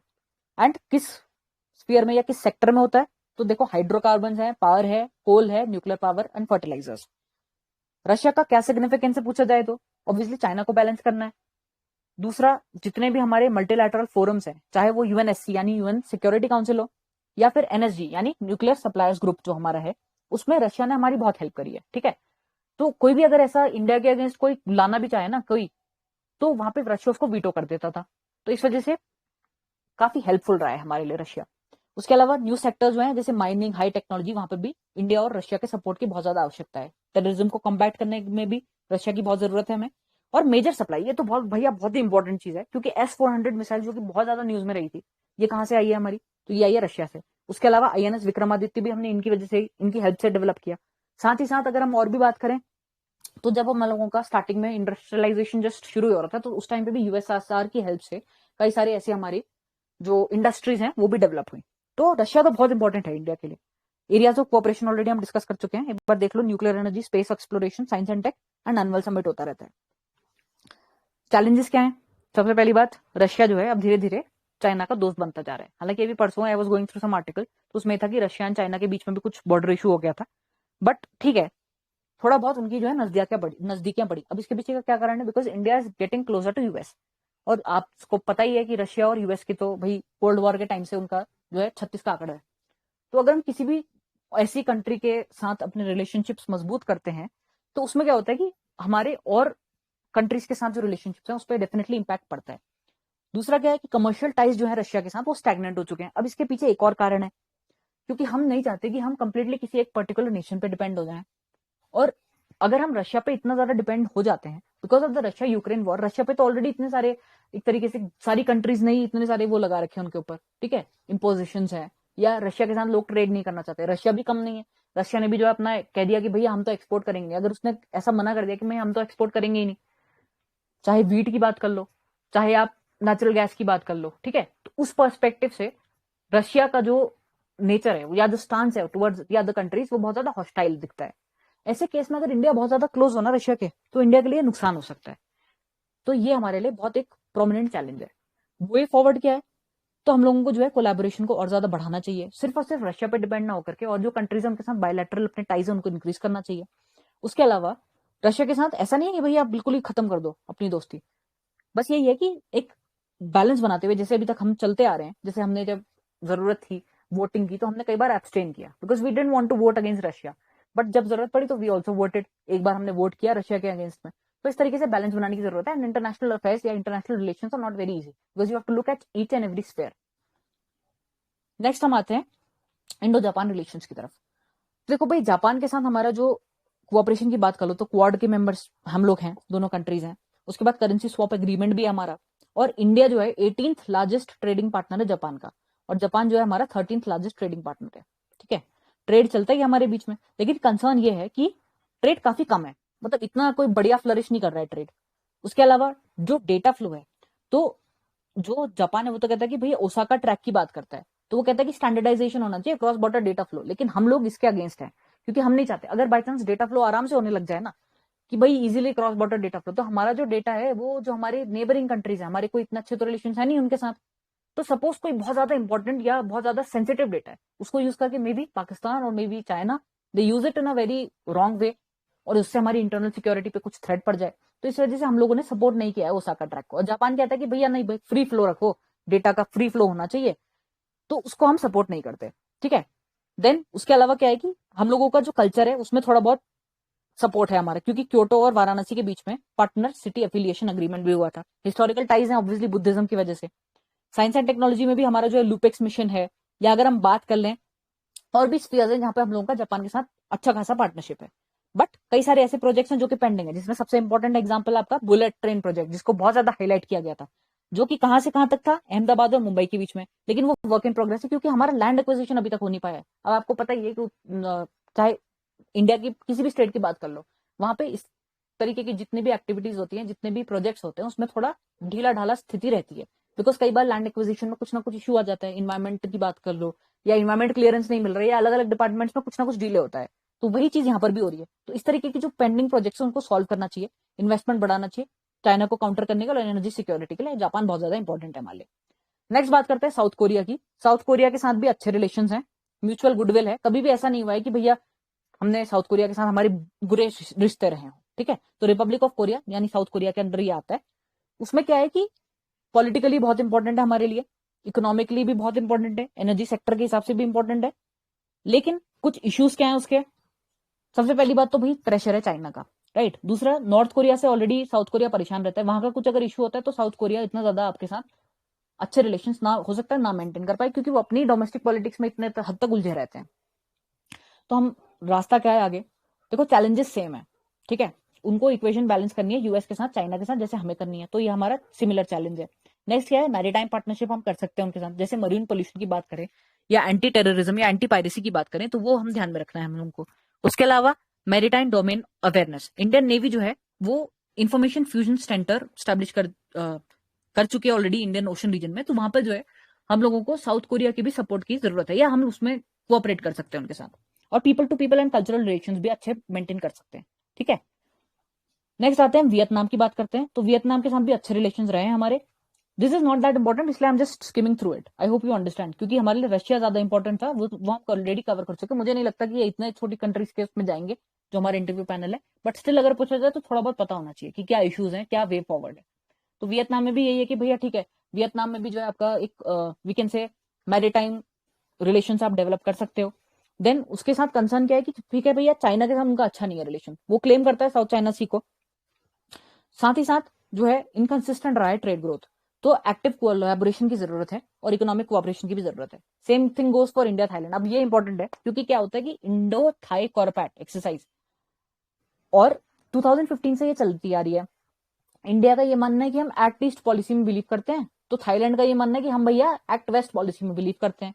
अब थाईलैंड का ये इंपॉर्टेंट इसलिए भी है क्योंकि कल ही हम जब डिस्कस कर रहे थे तो we were talking about the golden triangle, ठीक है, वहां से ड्रग ट्रैफिकिंग का कॉन्सेप्ट है, और ऑब्वियसली हमारा जो है एरिया, जो नॉर्थ ईस्ट का एरिया है, उस पर ये बहुत ज्यादा इंपैक्ट करता है, जो थाईलैंड वाला जो एरिया है, बिकॉज वहां से कई बार ऐसा हो सकता है कि इंट्रूजन हो रहा है या ड्रग ट्रैफिकिंग हो रही है, ह्यूमन ट्रैफिकिंग हो रही है, तो इस वजह से ये इंपॉर्टेंट बन जाता है। और दूसरा, हम लोगों की मिलिट्री एक्सरसाइजेस और डिफेंस कोऑपरेशन तो है ही है, इस वजह से ये थाईलैंड जो है इस पर्सपेक्टिव से इंपॉर्टेंट है। फिर यही है कि नॉर्थ ईस्ट के तरफ ध्यान दिया जाए, और हाँ एक और चीज है कि बिम्स्टेक जो हमारा है, और उसके अलावा जो और भी हमारे कनेक्टिविटी के इश्यूज हैं, जैसे कि उसमें आपका ये आता है कि India Myanmar Thailand trilateral highway, Asian highway network, तो इसकी तरफ ध्यान देने के लिए भी थाईलैंड के साथ अच्छे रिलेशन होना जरूरी है। बिकॉज आपको पता ही है कि जो नॉर्थ ईस्ट के साथ कनेक्टिविटी, अगर सिर्फ इंडियन मेनलैंड की बात करी जाए तो सिलीगुड़ी वाला एरिया आता है जो कि चिकन स्नैक कंसिडर किया जाता है। अगर हम सिर्फ और सिर्फ ये मान के चले कि इंडियन जो हमारा लैंड है उसी से हम कनेक्ट करेंगे नॉर्थ ईस्ट में, तब तो हमारे लिए बहुत दिक्कत हो जाएगी, क्योंकि इतना छोटा सा ही एरिया है, कल को सपोज, और वो है इतने जंक्शन पे, वहां पे भूटान का भी है, वहां पे बांग्लादेश का भी एरिया उसके साथ आता है, सॉरी नेपाल का एरिया आता है। तो अगर बाई चांस चाइना और नेपाल के रिलेशन कल अच्छे हो गए और चाइना ने उस चीज को, उस रास्ते को ब्लॉक कर दिया, बांग्लादेश के साथ भी सपोज उनके अच्छे रिलेशन है, उस चीज को ब्लॉक कर दिया, तो नॉर्थ ईस्ट तो पूरा कट हो जाना है इंडियन मेनलैंड से। इस वजह से ये जो एरियाज हैं, चाहे वो आप बांग्लादेश की बात कर लो, म्यांमार की बात कर लो, थाईलैंड की बात कर लो, इनके साथ अच्छे रिलेशन होना बहुत जरूरी है, क्योंकि नॉर्थ ईस्ट का एरिया डायरेक्ट कनेक्टेड तो है नहीं आपका बे ऑफ बंगाल से, वहां पहुंचने के लिए आपको डेफिनेटली या तो बांग्लादेश की मदद लगेगी या तो म्यांमार के थ्रू जाओगे। इस वजह से ये जो रीजन्स हैं, या जो look east policy, act east policy जो हमारी है, वो इसलिए इंपॉर्टेंट है क्योंकि हमें नॉर्थ ईस्ट को भी ध्यान में रखना है। अदरवाइज जो अभी जिस तरीके से वहां चल रहा है मणिपुर में, इस तरीके के एक्सटर्नली फंडेड प्रोजेक्ट्स, या इस तरीके के जो कह सकते हैं एक तरीके से डिस्टर्बेंस क्रिएट करने के लिए जो होती है गवर्नमेंट, जो बाहर की गवर्नमेंट्स करना चाहती है, इस तरीके की प्रॉब्लम्स अदरवाइज आती रहेंगी, इस वजह से इनका सपोर्ट मिलना बहुत जरूरी है। ठीक है, तो वही चैलेंजेस हैं कि स्टॉल्ड हो चुका है ये जो प्रोजेक्ट है हमारा, राइजिंग रोल है चाइना का, China is a very big concern. China ने तो जो इंडिया को पूरी तरीके से सराउंड किया हुआ है, स्ट्रिंग ऑफ पर्ल्स थ्योरी हम कल बात कर रहे थे, उसमें ऐसा था कि जगह जगह जाके उन्होंने जो अपने पोस्ट स्टैब्लिश कर दिया, चाहे आप हम्बनटोटा पोर्ट की बात कर लो, राइट, श्रीलंका की बात कर लो, गदर पोर्ट की बात कर लो, या आप इन लोगों की बात कर लो जो थाईलैंड म्यांमार एंड के एरियाज हैं, या अगर आप इवन मालदीव्स की बात कर लो, सब जगह चाइना ने अपना कुछ ना कुछ इन्फ्लुएंस कर दिया है, या तो उनको डेट ट्रैप पे फंसा लिया है जैसे श्रीलंका के हाल हुए अभी, या उनके साथ इस तरीके का कुछ पार्टनरशिप कर ली गई है जिससे कि इंडिया को बहुत नुकसान होने वाला है, इंडिया पे एक तरीके से हावी हो रहा है चाइना। तो इस वजह से चाइना ने बहुत इश्यूज क्रिएट किए हुए हैं, इसलिए हमारे लिए बहुत जरूरी है कि आसपास की जो एक कंट्रीज है इनके साथ एक म्यूचुअल कोऑपरेशन या अच्छे रिलेशंस मेंटेन किए जाएं। तो वही है कि भैया रीजनल ग्रुपिंग पे ध्यान दो, कनेक्टिविटी बूस्ट करो, ट्रेड का पोटेंशियल बढ़ाओ। अब देखो सबसे इंपॉर्टेंट क्या होता है, किसी भी कंट्री का मेन फंडा यही है कि मुझे इकोनॉमिक प्रोग्रेस चाहिए, अपनी इकोनॉमिक प्रोग्रेस के लिए क्या करोगे, ट्रेड बढ़ाओगे, आप इंपोर्ट, ऑब्वियसली वो लोग जो है इंपोर्ट भी करेंगे कुछ चीजें, मेन बात यह है कि इंपोर्ट और एक्सपोर्ट में बैलेंस होगा अगर,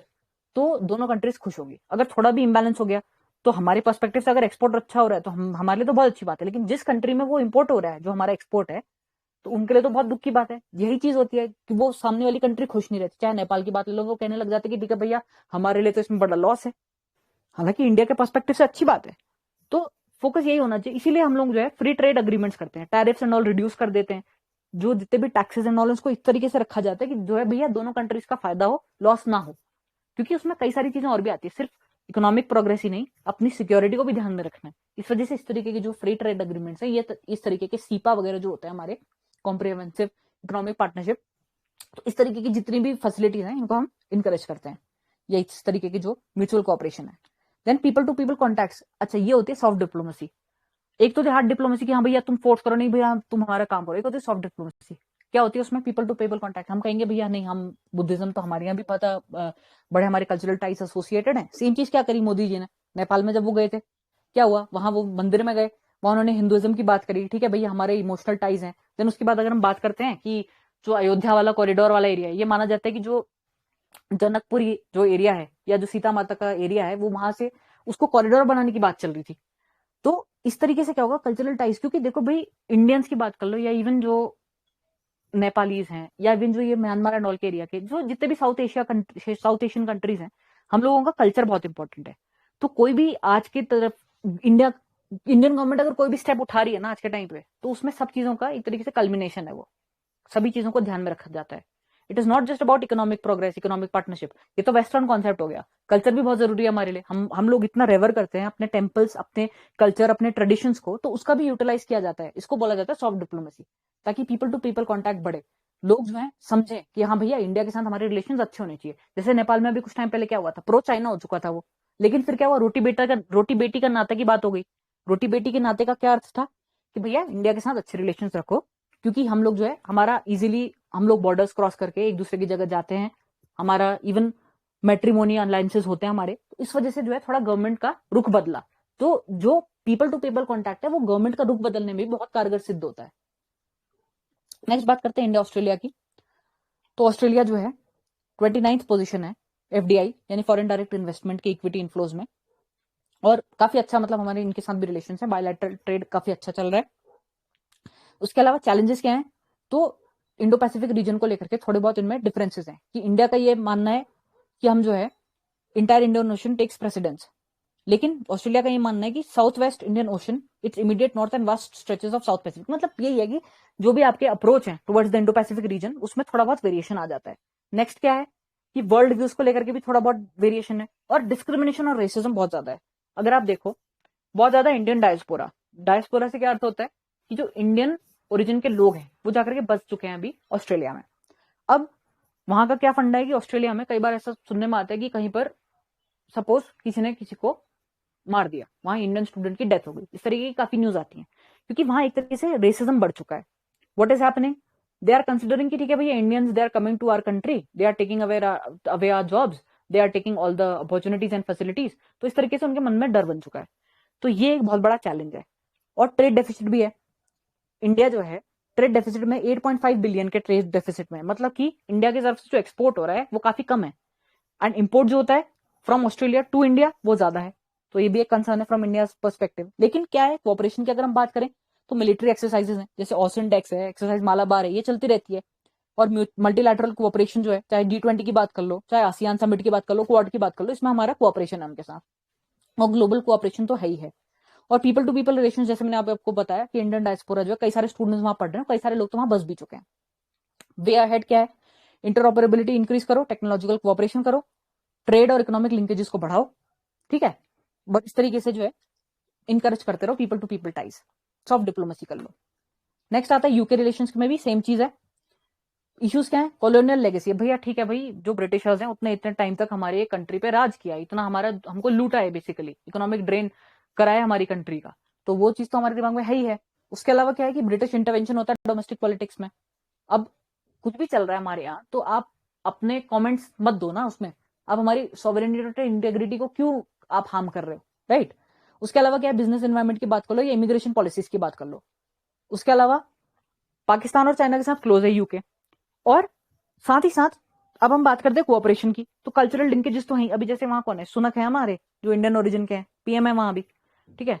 उसके अलावा डायस्पोरा बहुत इंपॉर्टेंट है, कॉन्स्टिट्यूट करता है बहुत ज्यादा इंपॉर्टेंट, कई सारे इंडियंस हैं जो वहां जाके बस चुके हैं, इस वजह से कोऑपरेशन तो होना ऑब्वियसली लाजमी है। देन क्लाइमेट एंड एनवायरमेंट की बात करी जाए तो भी हमारे एक मत हो जाते हैं हम कुछ एरियाज में। रोड अहेड क्या है कि ठीक है भाई कोऑपरेशन बढ़ाओ, पार्टनरशिप बढ़ाओ और एफटीए कर लो। देन हम लोगों का एडवांटेज क्या है, service sector is obviously an advantage for us, because कई सारे ऐसे हैं जो ब्रेक्सिट डील के बाद क्या हुआ है, ब्रेक्सिट क्या हुआ है, ब्रिटेन ने एग्जिट कर लिया ईयू से, ईयू मतलब यूरोपियन यूनियन, राइट। तो उससे क्या हुआ है, सर्विस सेक्टर को तो एडवांटेज मिल गया है, both the markets in UK as well as EU, India को इसमें एडवांटेज है। और ट्रेड डील जो है, Brexit open the opportunity for India to sign trade deal separately for both EU and UK, तो इंडिया वहां पर अपने कुछ जो टर्म्स एंड कंडीशंस को चेंज कर सकता है अपने एडवांटेज के लिए, ठीक है। Then operational issues for exporters in meeting different standards and registration for both the markets, तो वही है कि मतलब भैया इंडिया को दो अपॉर्चुनिटीज मिल गई है, ईयू के साथ में भी कुछ अलग स्टैब्लिश कर लो रिलेशन, और जो है तुम्हारा ब्रिटेन के साथ या फिर ये जो हमारा यूके है उसके साथ कुछ और कर लो।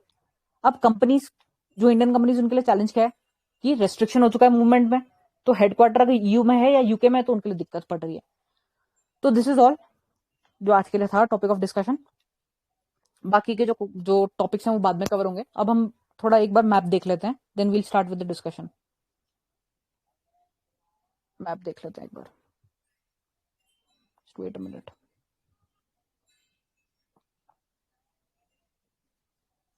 ऑलराइट, तो देखो भाई एक second,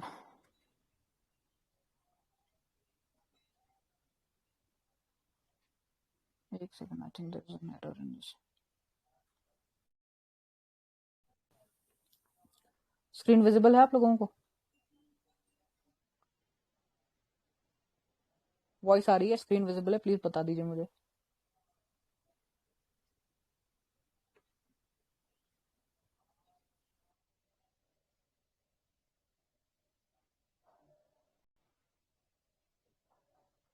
is the screen visible?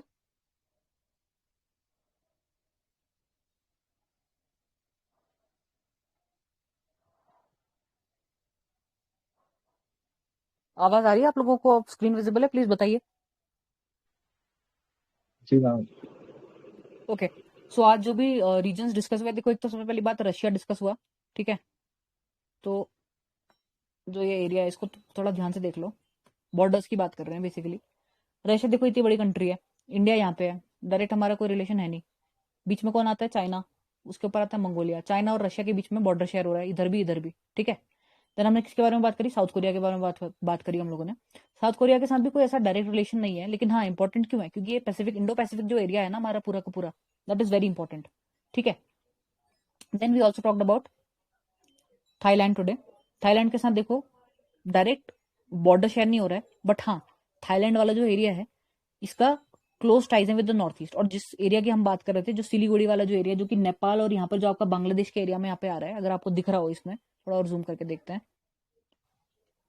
Okay, so I was talking about this area, जो सिलीगुड़ी वाला एरिया, जो नेपाल और इसका जंक्शन है रेड कलर्ड बांग्लादेश का, इधर ही है आपका जो डायरेक्ट कनेक्शन है नॉर्थ ईस्ट के साथ। अगर सपोज कल को कोई ऐसी सिचुएशन हुई कि ये एरिया रहा ही नहीं इंडिया के कंट्रोल में, कुछ ऐसा हो गया कि यहाँ पर चाइनीज मिलिट्री आ जाती है या बांग्लादेश भी हमारे अगेंस्ट हो जाता है, तो पूरा नॉर्थ ईस्ट कट हो जाना है। इसीलिए ये इंपॉर्टेंट है कि म्यांमार और जो थाईलैंड, जो बांग्लादेश के जो एरियाज हैं, इनके साथ अच्छे कोऑपरेशन रखे जाए, ताकि चाइना अगर कुछ ऐसा करना भी चाहे, और भूटान के साथ भी ऑब्वियसली, ताकि चाइना ऐसा अगर कुछ करना भी चाहे ना तो उसमें सक्सेसफुल ना हो। उसके बाद हमने किसकी बात करी? We talked about UK. तो ऑब्वियसली वो याले एरिया में आ जाता है, आपका यूरोपियन एरिया आता है उसका, जो कि है इधर पे, जो कि यहाँ पे आपको यूके दिख रहा होगा इधर पे, राइट? तो ऑब्वियसली यहाँ इंडिया हो गया, यहाँ यूके हो गया, इसके साथ भी हमारे ट्रेड रिलेशन हैं। और यूके जो है पूरा घूम के आया था इंडिया में जब हमारी ईस्ट इंडिया कंपनी आई थी। उसके बाद हमने किसकी बात करी? We also talked about Australia. Australia किधर है? ऑस्ट्रेलिया यहाँ नीचे। ऑस्ट्रेलिया के साथ काफी टाइज हैं, कई सारे लोग वहां जाके स्टैब्लिश कर रहे हैं अपना, चाहे वो एजुकेशन के लिए जा रहे हो, चाहे वो जॉब पर्सपेक्टिव से जा रहे हो, ठीक है? तो ये हो गया हमारा जो आज हमने कंट्रीज डिस्कस करी। अब दो इंपॉर्टेंट चीजें आई थी, एक आया था आसियान, ठीक है? तो उसके मेंबर्स को कैसे याद रखोगे? सबसे पहली बात ध्यान रखनी है कि इंडिया जो है आसियान का मेंबर नहीं है, ठीक है? India is not a member of ASEAN. दूसरी चीज क्या ध्यान रखनी है कि मेंबर्स कैसे याद करोगे? ट्रिक है उसकी, TV clip of MBBS. ASEAN की फुल फॉर्म क्या है? The association of south east Asian Nations. बहुत इंपॉर्टेंट है इंडिया के लिए आसियान के साथ रिलेशन रखना। कौन कौन सी कंट्रीज हैं? Thailand, Vietnam, Cambodia, Laos, Indonesia, Philippines, Malaysia, Burma यानी म्यांमार, और ब्रुनेई और सिंगापुर। कैसे याद रखोगे? टीवी क्लिप्स ऑफ एमबीबीएस, ठीक है? एमबीबीएस पेन करके हमने क्या याद किया था? कोई अगर बता पाए? एमबीबीएस पेन हमने कल परसों डिस्कस किया था शायद। एमबीबीएस पेन किसका था भाई, बताओ? ट्रिक किसकी थी MBBS pen?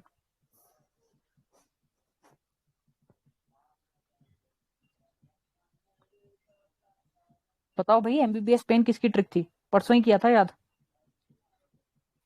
SAARC. Okay good. तो आज हम लोगों ने जो ट्रिक याद करी है, ये आसियान कंट्रीज की। क्या है? TV clip of MBBS. तो टीवी मतलब Thailand, Vietnam, clip Cambodia, Laos, Indonesia, P से फिलीपींस, और एमबीबीएस में मलेशिया, बर्मा यानी म्यांमार हो गया, ब्रुनेई और सिंगापुर, ठीक है? याद रखना इसको, I will ask it in the next session. तीसरा है बिम्स्टेक। बिम्स्टेक की फुल फॉर्म क्या है? Bay of Bengal initiative for multi sectoral technical and economic cooperation. तो इसमें कौन कौन सी कंट्रीज हैं? इसको कैसे याद करोगे? इसका ट्रिक है एमबीबीएस एनआईटी। एमबीबीएस में कौन है? म्यांमार, बांग्लादेश, भूटान, श्रीलंका। एनआईटी में कौन आएगा? Nepal, India, Thailand. तो अभी तक हमने 3 ट्रिक्स कर दी हैं याद। ये आपके लिए बहुत ज्यादा जरूरी है, ये ध्यान में रखना। चाहे आगे कोई भी एग्जाम दोगे, ये पक्का आता है। चाहे वो आपसे पूछ लेगी इनमें से कौन सा नेशन है वो इसका मेंबर नहीं है, ये क्वेश्चन आते हैं। तो इस तरीके की जो ट्रिक्स हैं याद कर लो। And I will ask again, तो थोड़ा ध्यान से सुनो जो भी सुन रहे हो। I will ask this question once again. तो ठीक है भाई, बिम्स्टेक की हमने फुल फॉर्म देख ली एंड बिम्स्टेक के मेंबर्स कैसे याद करोगे? MBBS NIT, MBBS Myanmar, Bangladesh, Bhutan, Sri Lanka, Nepal, India, Thailand. उस दिन सार्क की डिस्कस करी थी, एमबीबीएस पेन। अभी डिस्कस करी है पहले आसियान की, आसियान का टीवी क्लिप्स ऑफ एमबीबीएस, और बिम्स्टेक का क्या है? MBBS NIT. ठीक है, याद कर लेना इसको। तो ठीक है, फिर आज का टॉपिक हो गया कवर। अब हम लोग स्टार्ट करते हैं विद द डिस्कशन। ओके, तो सबसे पहला क्वेश्चन है आप लोगों के लिए, is Uttarakhand ready to be a leading state by the year 2025 as claimed in the recent budget? This is the question. तो अपने व्यू पॉइंट्स रखो। एक बार और रिपीट कर दूं question. The question is Uttarakhand ready to be a leading state by the year 2025 as claimed in the recent budget? बताइए भाई,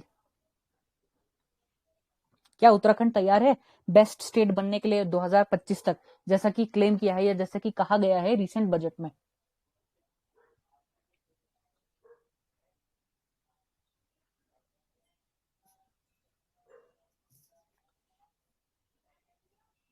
आज क्या हुआ भाई, कोई बोल नहीं रहा है? टॉपिक समझ में आया आप लोगों को जो बताया गया था, आज पढ़ाया गया, जो भी डिस्कशन हुआ जो?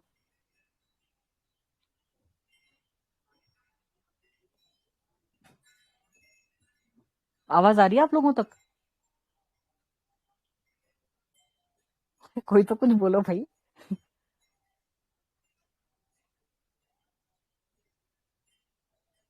एनीवन? या तो आवाज नहीं आ रही होगी आप लोगों तक। Please let me know, voice आ रही है नहीं आ रही है भाई? Nobody speaking anything.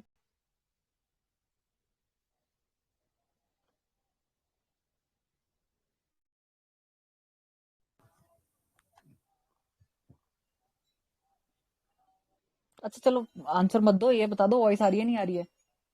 मैम आ रही है। ओके ओके, वॉइस आ रही है। तो इस पे कुछ कहना चाहेगा कोई कि क्या उत्तराखंड तैयार है लीडिंग स्टेट बनने के लिए 2025 तक? कोई भी कुछ बोलो। एनीवन?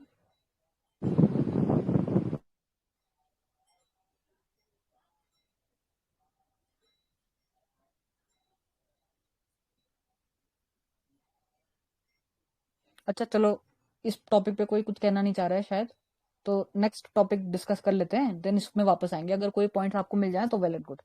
नेक्स्ट टॉपिक जो है कि liquor is considered a menace, यानी शराब जो है वो एक बहुत, उसको गलत चीज माना जाता है, राइट? लेकिन हमारी जो न्यू एक्साइज पॉलिसी है उसमें जो हमारी गवर्नमेंट ने, उसने लिकर को यानी शराब को चीप बना दिया, यानी सस्ता कर दिया है। तो क्या ये राइट स्टेप है गवर्नमेंट का? If yes why, if yes if no why, why मतलब अपने आंसर को सपोर्ट करो। जो न्यू एक्साइज पॉलिसी आई है जिसकी वजह से लिकर चीप हो गया, यानी शराब को थोड़ा सस्ता कर दिया गया है, क्या ये एक सही स्टेप है गवर्नमेंट का? इसमें क्या आप इस बात से संतुष्ट हैं, या क्या आप इस चीज को सपोर्ट करते हैं?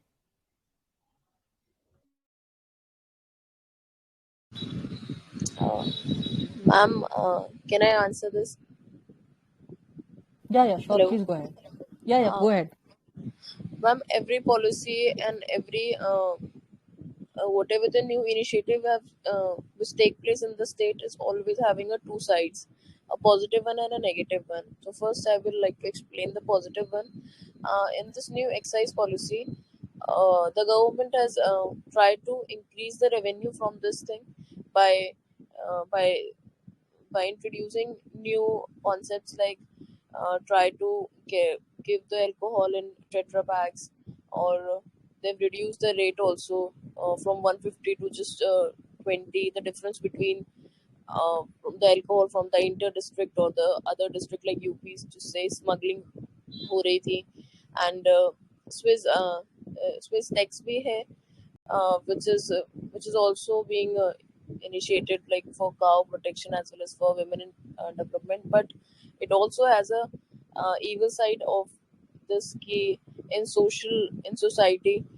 The consumption of alcohol or the liquor is considered to be bad, because due to this lots of women uh,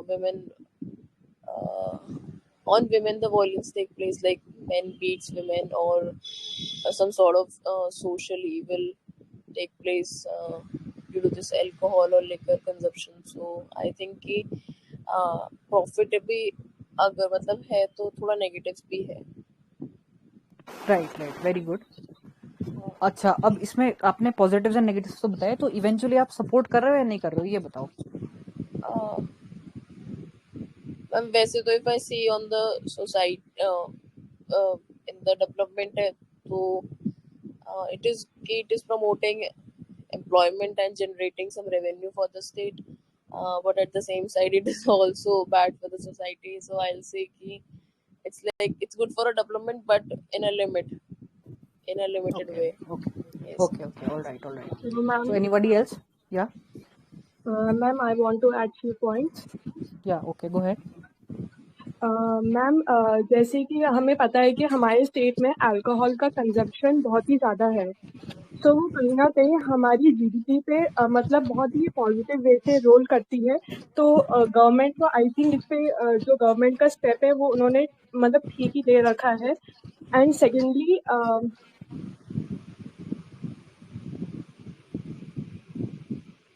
जी बोलिए. I think net connect disconnect हो गया शायद उनका. ओके, शील रीजॉइन. कोई तब तक कोई और अगर कुछ कहना चाहे. जी बोलिए. मैम, मैं ये कहना चाहता हूँ कि जैसे उत्तराखंड में बोलिए. उत्तराखंड में मैम जैसे जो लिकर है वो एक जो लोकल लिकर है उसका भी बहुत ज्यादा कंजम्पशन होता है, जो बहुत बार मतलब हेल्थ के लिए काफी ज्यादा एडवर्स इम्पैक्ट उस पर डाल सकती है. तो अगर हम जो लिकर जो कुछ ब्रांडेड लिकर्स हैं अगर हम उसको थोड़ा सस्ता कर देंगे तो लोगों की परचेजिंग उस सेक्टर में ज्यादा होगी. और वो लोग जो देसी लिकर है जो होम प्रोड्यूस है तो उसको जैसे हमने बिहार में देखा कि उसका कंजम्पशन करके बहुत लोगों की डेथ हो गई थी. तो यहाँ पे जो शॉप्स के थ्रू सेल की जाएगी अगर उसी लिकर को हम कंज्यूम करेंगे मतलब उसी का प्रमोट करेंगे तो उससे थोड़ा जो लोकल लिकर है उसका कंजम्पशन थोड़ा घटेगा. तो ये इस तरीके से बेनिफिशियल हो सकती है. Okay, so you support the new excise policy. Okay, yes ma'am, in some way. Okay, good, right. Okay, next बताइए. और कोई अगर कुछ कहना चाहे. Ma'am, I want to add my points. Yeah sure, please go ahead. Hello. जी बोलिए. Ma'am, जो करंट गवर्नमेंट की जो लिक्वर पॉलिसी है मैम, मैं इससे सहमत नहीं हूँ क्योंकि मैम इससे कहीं ना कहीं जो हमारी सोसाइटी है इसमें अल्कोहलिज्म के प्रति लोग ज़्यादा वो हो रहे हैं, क्योंकि अगर लो रेट पे होगी तो छोटे छोटे बच्चे और ये सभी इजीली इसको एसेस कर सकते हैं. साथ ही मैम जो सोसाइटी है उसमें भी मैम अल्कोहलिज्म बढ़ेगा तो डायरेक्टली वुमेन्स इससे ज़्यादा इम्पेक्ट होती हैं. तो वुमेन के लिए भी बहुत वह है, ये उनकी सिक्योरिटी सेफ्टी और क्राइम्स इंक्रीज होते हैं इन चीज़ों से. ओके, हमें जो फैमिली का जो स्ट्रक्चर होता है जो पूरी इकोनॉमी होती है लोग अपनी आज से ज़्यादा एक्सेसिव कंजप्शन करने लग जाएंगे अगर उनको कम रेट पे मिलेगा तो ये सब चीज़ें. Right, nice points. और कोई कुछ कहना चाहे.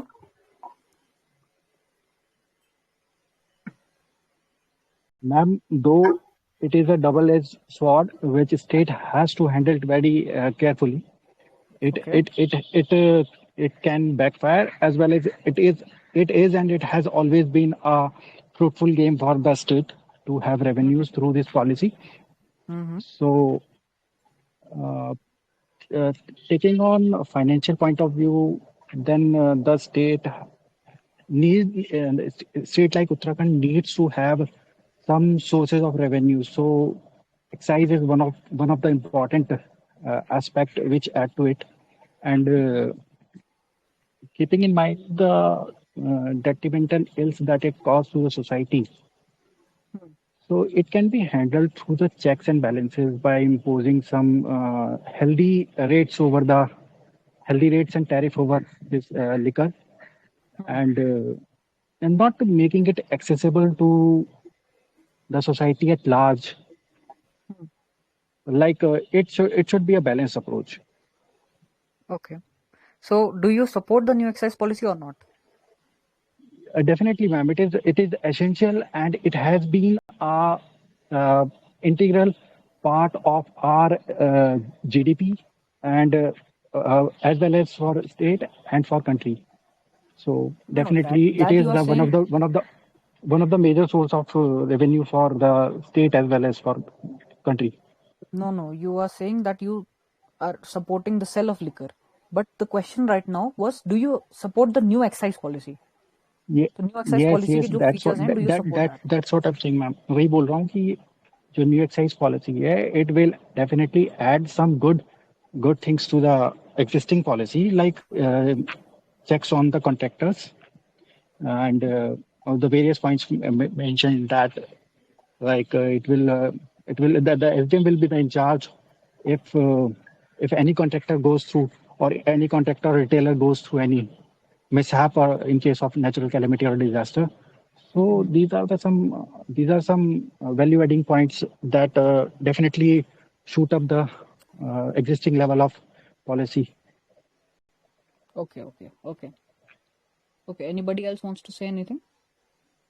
कोई भी अपने पॉइंट्स रखना चाहें इस पर?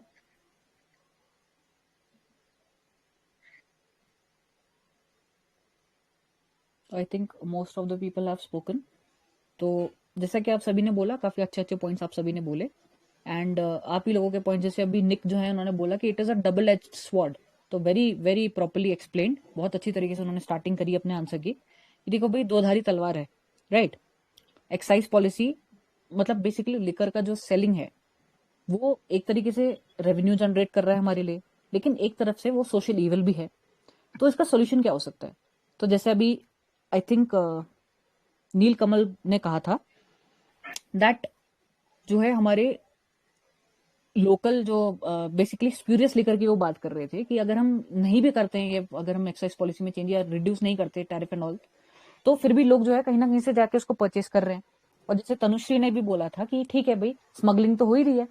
तो ऐसे पॉइंट से जो ये गवर्नमेंट का जो स्टेप है उसको हम लोग ये कह सकते हैं कि ठीक है भैया, राइट स्टेप है कि आपने रिड्यूस कर दिया जो प्राइस है उसका, क्योंकि अदरवाइज भी क्या हो रहा था, स्मगलिंग तो हो ही रही है ना, और लोग जो है फिर भी इंजूरियस या स्प्यूरियस लिकर की तरफ जा रहे हैं, उससे फिर उनकी डेथ भी हो जा रही है.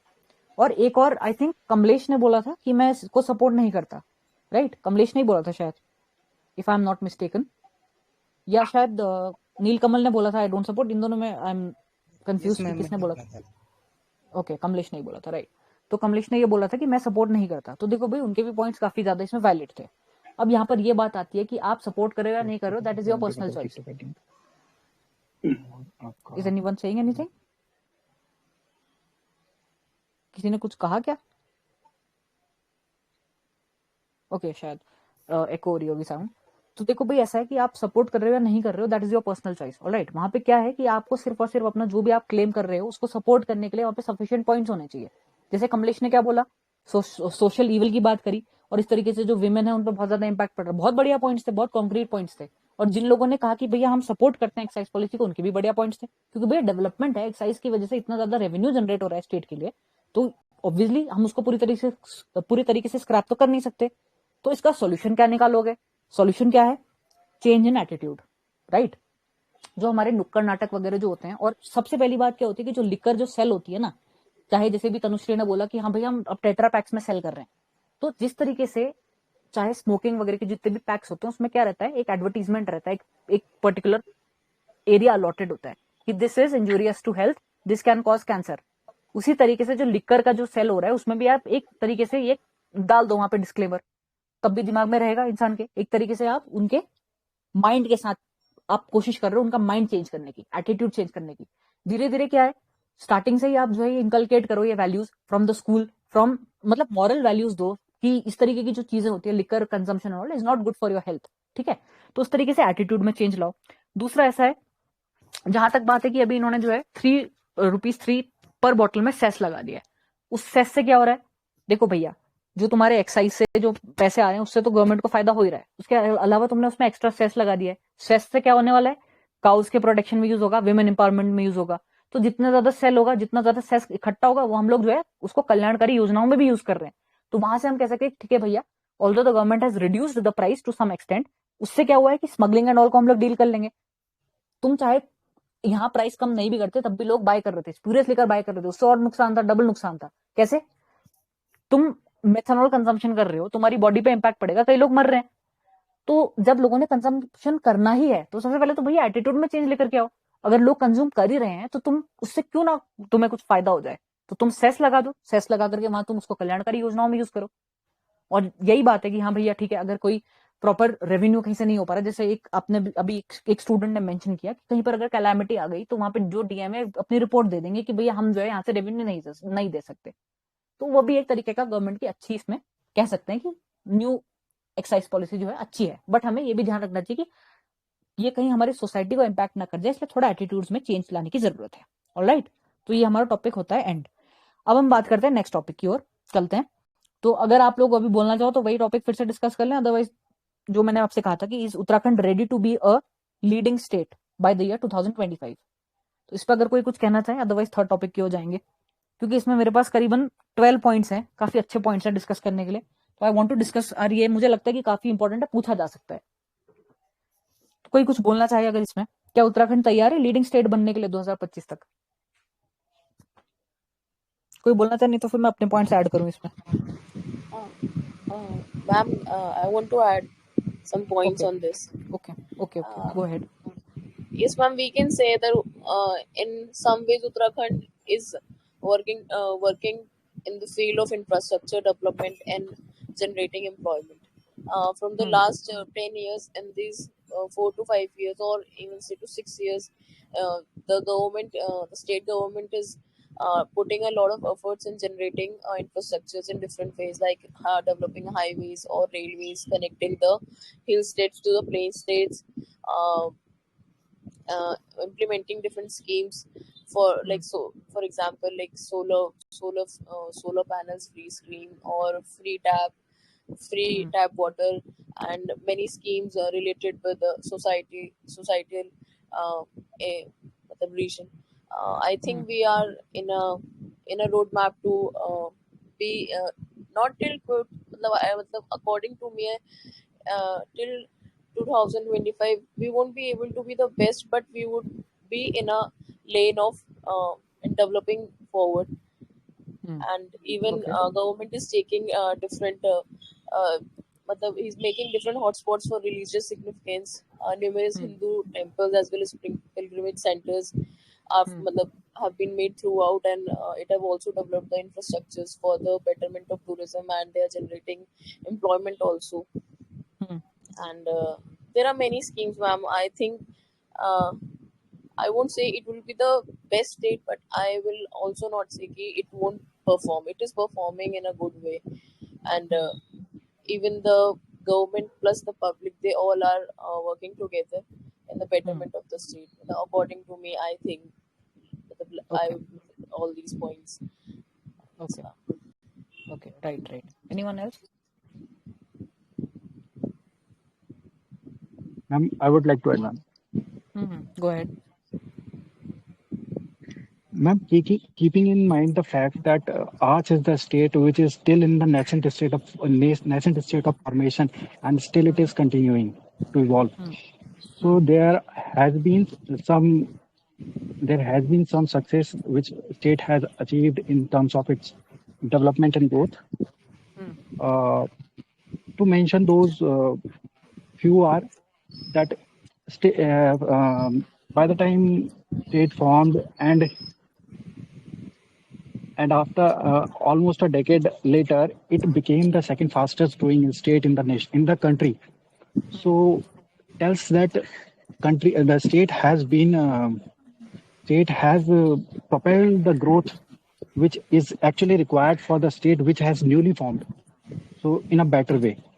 So second is the per capita income is still above the national level. Also the sex ratio, which is a very important social indicator that our sex ratio is still better than the national average.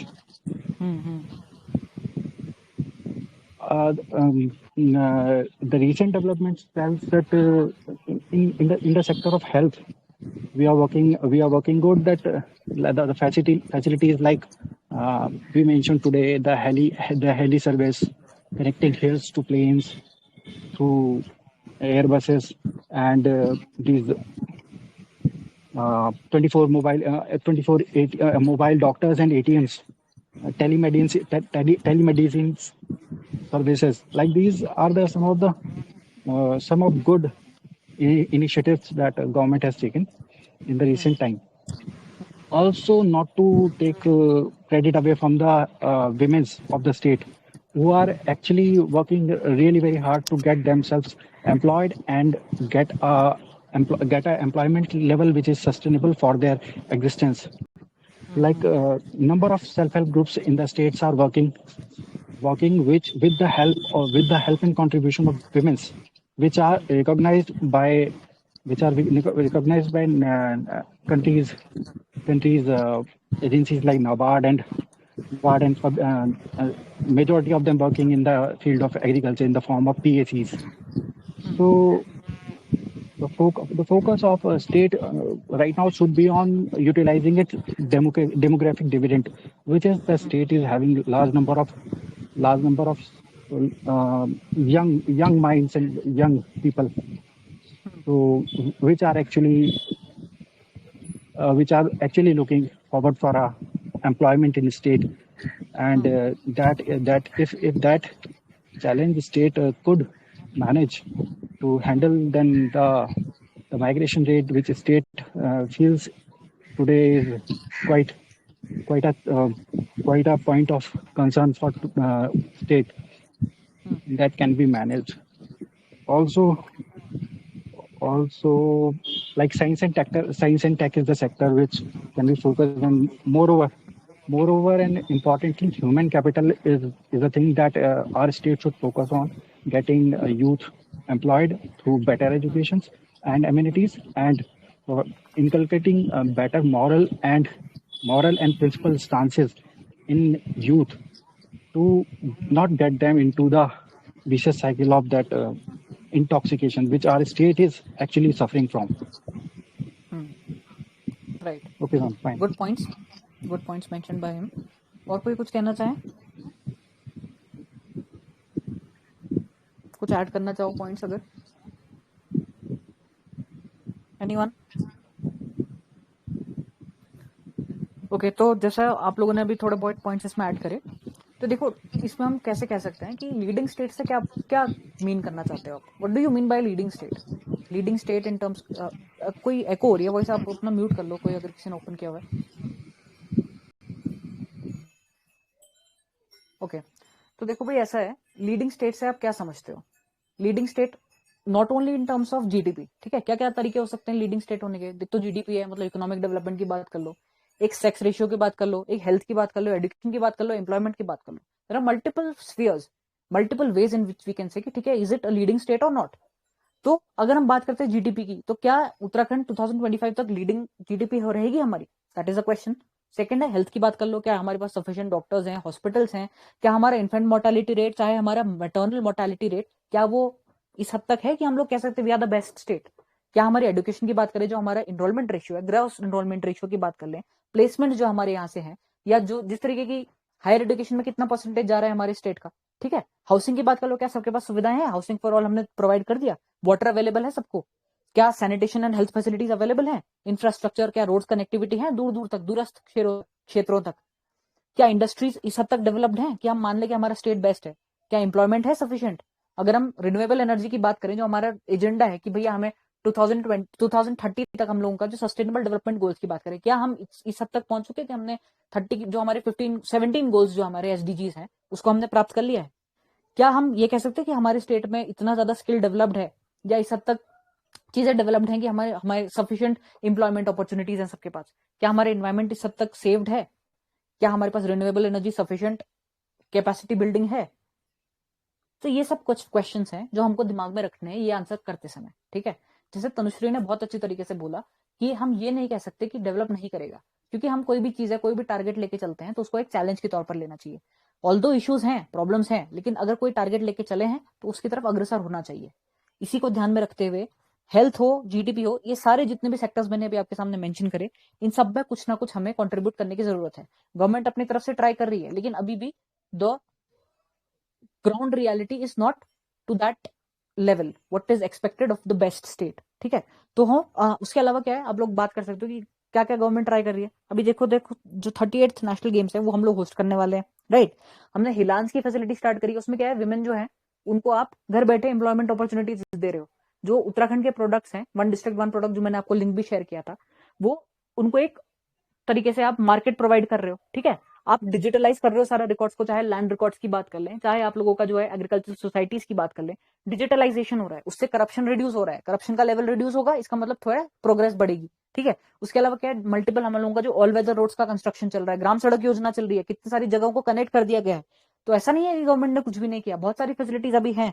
हमारे जो है government कोशिश कर रही है, subsidies provide कर रही है, चाहे आप मुख्यमंत्री सौर रोजगार योजना को देख लो, या आप जो है जो न्यू पॉलिसीज आई है गवर्नमेंट की, चाहे टूरिज्म पर बेस्ड पॉलिसी हो, या और भी जो फैसिलिटीज गवर्नमेंट प्रोवाइड कर रही है, हेल्थ से लेकर के जीडीपी से लेकर के आपका इंडस्ट्रीज के डेवलपमेंट तक, एम्प्लॉयमेंट जनरेशन तक, एजुकेशन प्रोवाइड करने तक, everything the government is trying. तो ऐसा कोई भी स्फीयर गवर्नमेंट ने छोड़ा नहीं है, राइट। और जहां तक विमेन की बात करी जाए, विमेन एम्पावरमेंट की तरफ ध्यान दिया जा रहा है, 30% रिजर्वेशन दिया गया ताकि जो हमारी महिलाएं हैं उनको एक लेवल प्लेइंग फील्ड मिल जाए। तो इस तरीके के पॉइंट्स है जो आप वहां पे मेंशन कर सकते हो। लेकिन हाँ, दूसरी तरफ ये भी ध्यान रखो, थोड़ा अगर डेटा याद रख लो, जैसे नीति आयोग का जो मल्टी डायमेंशनल पॉवर्टी इंडेक्स है, या और भी जो डिफरेंट हमारे इंडेक्स निकलते रहते हैं, उसमें उत्तराखंड का क्या रैंक है, उसको अगर आप वहां आंसर में बोलोगे तो आपका जो है आंसर थोड़ा अलग स्टैंड आउट करेगा और पता चलेगा कि भैया ये तैयारी करके आया स्टूडेंट। तो इतने सेक्टर्स थे जो आपने ऑलरेडी मेंशन भी करे, तनुश्री और निक ने।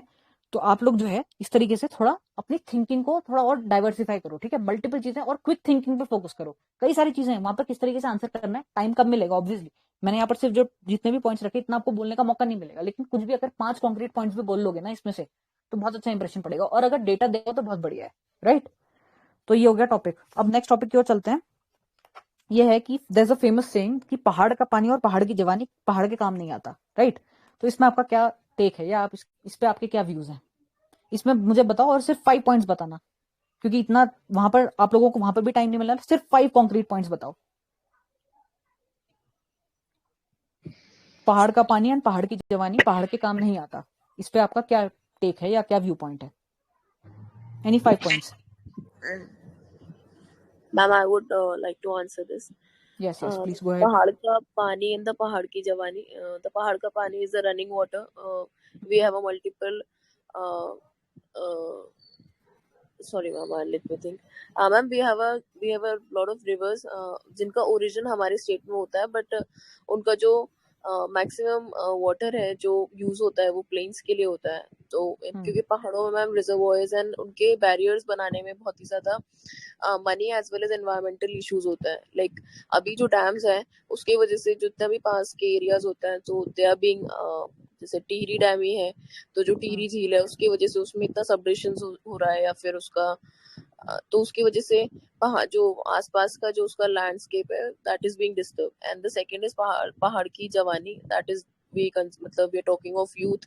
तो ma'am due to this hill state as well as not being such a industrial state, I would say we have industries but not on such a scale कि बहुत ज़्यादा employment create किया जाए। और मैम अगर employment create भी कर रहा है तो skill development जो है वो थोड़ा slow है, I would say। तो जो youth है that is maximum migrating to plains or the other state।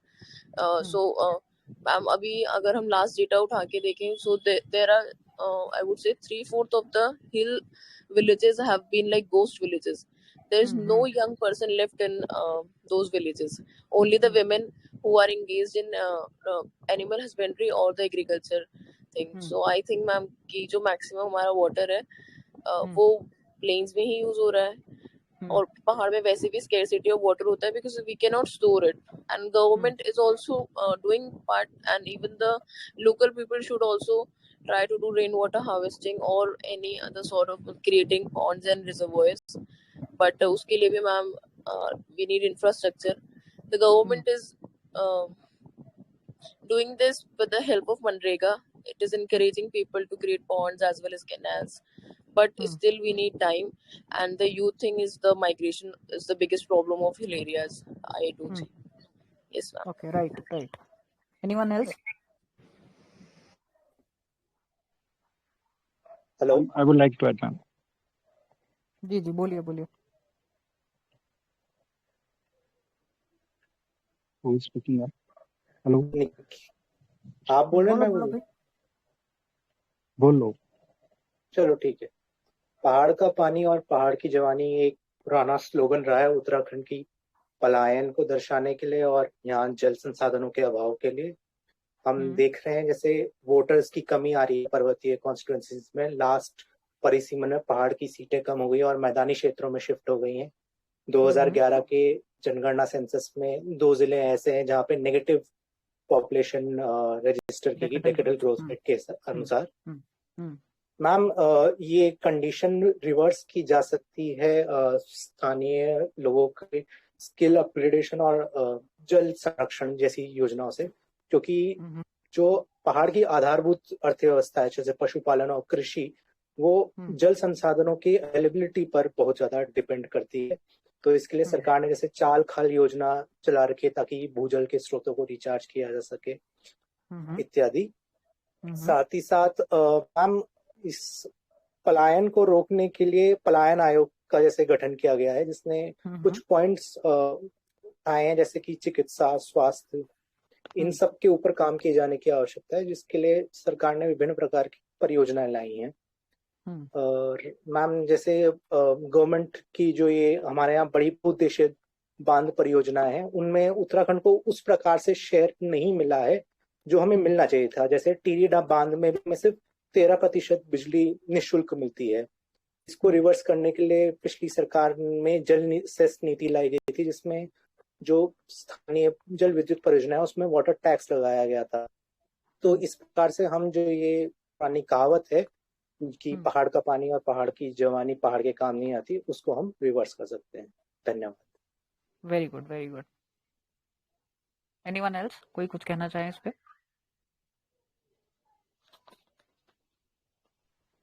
Ma'am, points are almost covered, but ma'am 1-2 point add करूंगा मैम. कि being upper riparian state, Uttarakhand does not get the share of water what it deserves. Actually, the problem lies in the development of watersheds. This is the point that I would like to highlight, that watershed development is one of the important and integral part of hilly regions. Not in our state. It is essential part where hills are actually forming the majority of the topography of our state.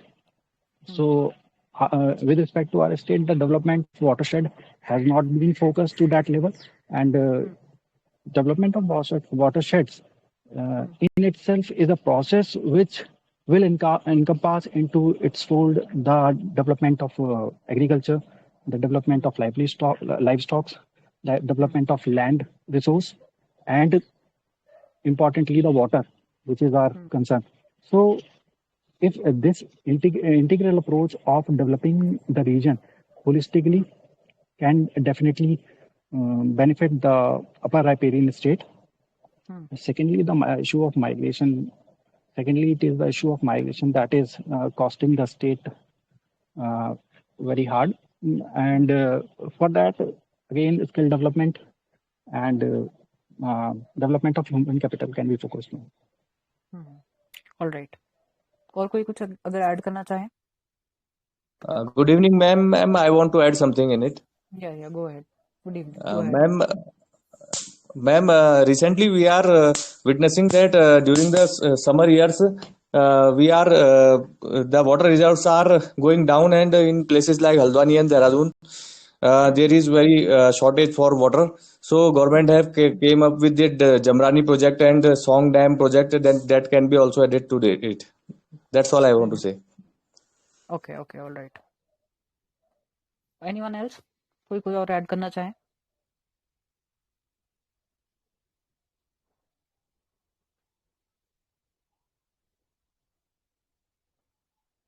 Okay, तो बहुत अच्छी तरीके से ये topic तो बहुत बढ़िया तरीके से आप लोगों ने कवर किया, बहुत बढ़िया, सभी लोगों के पॉइंट्स इसमें काफी अच्छे थे। अच्छा, इसमें एक चीज ये ध्यान रखने की है कि देखो जो टेहरी डैम प्रोजेक्ट था ना, उसमें तो हम लोगों ने डैम कंस्ट्रक्शन किया, यानी कि डिस्प्लेसमेंट भी हुआ लोगों का, दैट वाज वन थिंग। लेकिन अब जो हमारा फोकस है वो run of the river technique की ओर है। Run of the river technique में ऐसा है कि हम लोग कोई ऐसा स्पेसिफिक वाटर को कंट्रोल करने या बांधने का या उसको रोकने का हम लोग उसमें कोई प्रयास नहीं कर रहे। जो नॉर्मल जो नेचुरल फ्लो है वाटर का, उसी से हम लोग इलेक्ट्रिसिटी जनरेट करने की कोशिश कर रहे हैं, ऑलराइट। तो बाकी जो है ऑब्वियसली पॉलिसीज में आपने जैसे बताया कि इतना परसेंटेज शेयर एंड एवरीथिंग, ये ध्यान में रखने की चीज है कि जो पानी है उसको और कैसे करके हम लोग रोक सकते हैं। तो we don't have to focus only on the rivers, ठीक है। जो रेन वाटर हार्वेस्टिंग की तरफ भी हम लोगों का ध्यान जाना चाहिए, ठीक है। बिकॉज ऐसा तो है नहीं, ऐसा तो बिल्कुल भी नहीं है कि हमारे स्टेट में जो है पानी की कमी रहती है या रेनफॉल ही नहीं होती है। तो focus should be on rain water harvesting, that is something which should be, मतलब आप लोगों ने ये पॉइंट जो है मिस कर दिया।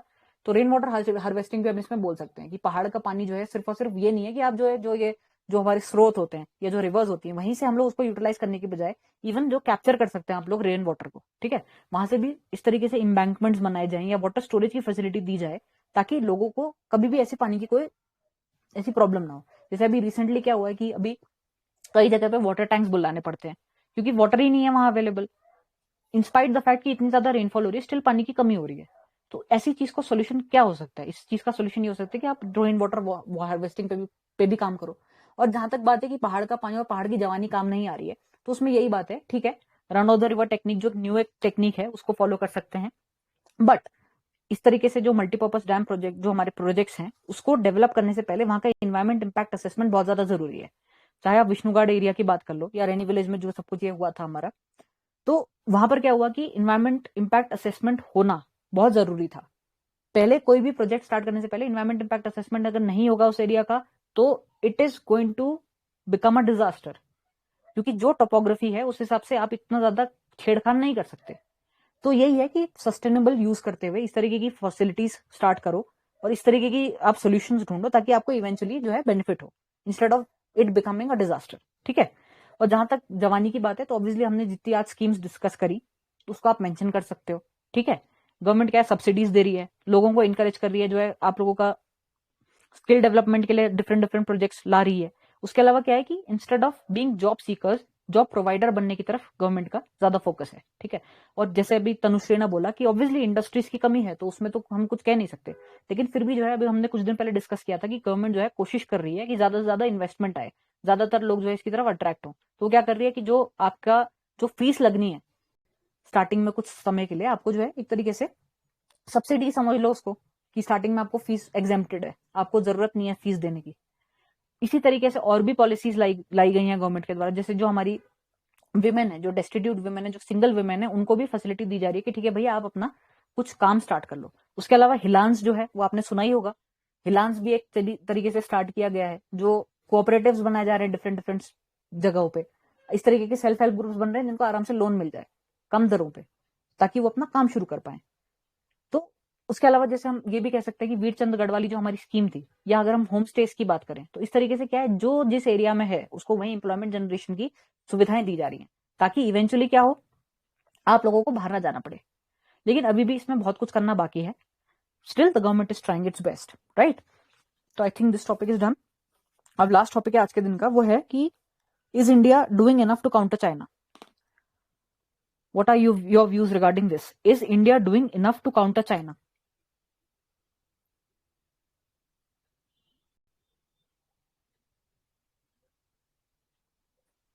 बताओ भाई। मैम जी बोलिए। Yes, ma'am. I think that India is doing enough to counter China. Okay. Because that there are some multilateral forums that India is a part of. Like Quad is there. Because India is propagating its idea of the free and open Indo-Pacific, where China has aggressive influence. And apart from that, ma'am, that Indo-Russia relations to keep China at check. And ma'am, India's soft launch diplomacy in Indian Ocean region Hmm. to counter the adapted policy of China. Yes. Very nice. Good. Or And ma'am, India's this Act East policy and improving relations with the Southeast Asian nations. Okay, good points. और कोई कुछ add करना चाहे? Apart from that, ma'am, this Vibrant Village program, so that if there is some threat from China, so we are ready. Okay, good. These are the points I can think of, ma'am. Right. Good points. और कोई अगर कुछ add करना चाहे? Ma'am, बोलिए। मैं थोड़ा add करना चाहूंगा। बोलिए। एक तो मैम सप्लाई चेन रेजिस्टेंस जो इंडिया ने इनिशिएटिव लिया है जापान के साथ सेमीकंडक्टर के निर्माण के लिए, हमारे यहाँ फॉक्सकॉन और ऐसी कंपनियों को आमंत्रित किया है। गवर्नमेंट ने इसमें पैकेज दिया है सेमीकंडक्टर के विश्व निर्माण के लिए। दूसरा मैम, चाइनीज अभी हाल ही में लैपटॉप्स के इंपोर्ट को बैन किया गया और चाइनीज जो इक्विपमेंट है आपके डिफेंस इंस्टॉलेशन और इन सब पे बैन लगाया है, क्योंकि चाइना की पॉलिसी डेटा कलेक्शन के लिए ज्यादा रहती है। दूसरा मैम, हमने I2U2 एक अग्रीमेंट है इंडिया, यूएई, यूएसए और इजराइल के बीच में, वो हमने डेवलप किया। और जो अलग स्फीयर्स हैं, जैसे अफ्रीका में इंडिया जापान के साथ कोलैबोरेट कर रहा है ताकि वहाँ पे चाइनीज इन्फ्लुएंस कम किया जा सके। दूसरा मैम, जो बॉर्डरिंग एरियाज हैं हमारे, जैसे अरुणाचल प्रदेश, लद्दाख, यहाँ जैसे एक भाई ने बोला कि क्या बोलते हैं कि वाइब्रेंट विलेज पॉलिसी लगाई गई है, और साथ ही साथ मॉडर्नाइजेशन ऑफ आर्मी में भी काम किया गया है। कुछ 2 नई आर्मी में थिएटर कमांड का कॉन्सेप्ट इंडिया में आ रहा है, और खासकर अरुणाचल स्काउट्स और माउंटेन डिवीजन भी डेवलप की गई है। और जैसे कि जोजिला टनल है, और में जैसे क्लियरेंसेस जो नेशनल इम्पोर्टेंस या स्ट्रेटेजिक इश्यूज के रोड प्रोजेक्ट्स है, उनको ऑटोमेटिक क्लियरेंसेस देने के लिए भी गवर्नमेंट ने इनिशिएट किया है। मैं ये ऐड करना चाहूंगा। Okay, good points. Anyone else?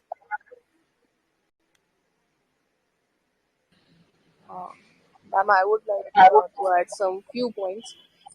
Mostly, mostly the important points have been covered, but I would say कि we have conquered the trade deficit, mainly the trade deficit with China, as by introducing protective measures and anti-dumping countervailing duties, which the China was dumping on the border states of our country, and the market is highly affected, and those products were also not even properly. They were not good for the public also. Then secondly, India has been introduced the Atmanirbhar Bharat or startup schemes, in which our domestic industries have been developed, and it is more focused to develop or to produce or to manufacture the products in our country, instead of looking for the cheaper products outside. So mainly इस चीज में India ने काफी ज्यादा China को counter part किया। And secondly, global supply chain management, इस पे बहुत ज्यादा ध्यान दिया गया है। We are exporting lot of products in today time, by initiating these startups India and Atmanirbhar Bharat. So in this also China को भी इस चीज में we have counterparted, because China का market बहुत ज़्यादा बड़ा है. All the electronics or whatever the manufacturing is being conducted there.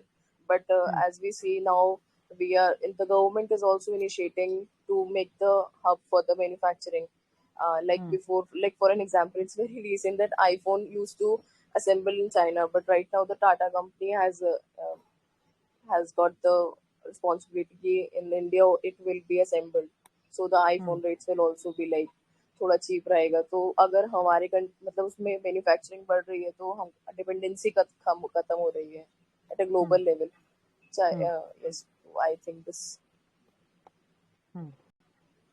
And it is also promoting on जो स्पेसिफिक सेक्टर्स हैं उसमें भी बहुत अलग अलग, जैसे ओशन ट्रीटीज हैं and the border road constructions as well as the dialogues between the diplomats. These also things have been like strictly I think regulated by the India in recent times at international level as well as on a national level. Right. Anyone else?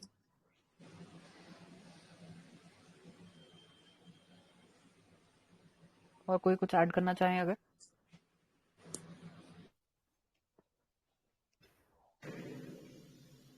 The most important that India has not signed the Belt and Road Initiative of China, and it always criticizes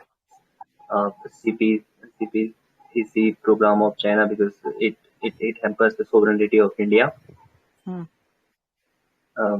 And ma'am, also in recent context that India withdraw its team from Wushu competition in China after this staple visa case.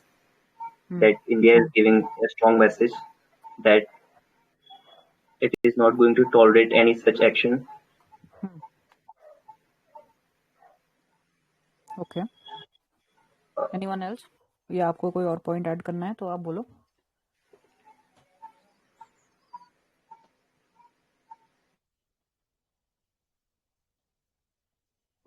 Okay, काफी अच्छा. Okay हाँ बोलो. इसमें ma'am disadvantage भी गिना सकते हैं या फिर सिर्फ एडवांटेज ही बताने हैं? नहीं, डिसएडवांटेज भी गिनाने होंगे क्योंकि इज इंडिया डूइंग इनफ पूछा है आपसे. ओपन एंडेड क्वेश्चन है. डिसएडवांटेज भी आप शेयर कर सकते हो. हम डिसएडवांटेज से कि इंडिया क्वाड में इकलौता मेंबर है जिसने अब तक चाइना चाइना को क्रिटिसाइज नहीं किया है कोविड मैनेजमेंट कोविड के टाइम पे. ऐसे कुछ पॉइंट मतलब मैं ये बस मेरा बेसिक क्वेश्चन ये कि हम डिसएडवांटेज पूछ सकते हैं, बता सकते हैं कि नहीं बता सकते. डिसएडवांटेज में आप ये क्वाड और ये जो एक तरीके से उसका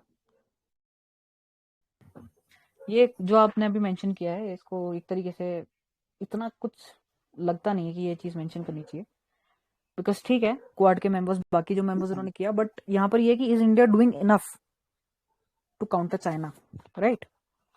तो उसमें हम अपने स्ट्रेटेजिक इंपॉर्टेंस और अपनी इंटरनल सिक्योरिटी के बेसिस पे ही आंसर करेंगे. जो कोविड का टाइम था ठीक है हमने कंडेम नहीं किया चाइना को, that is a different point.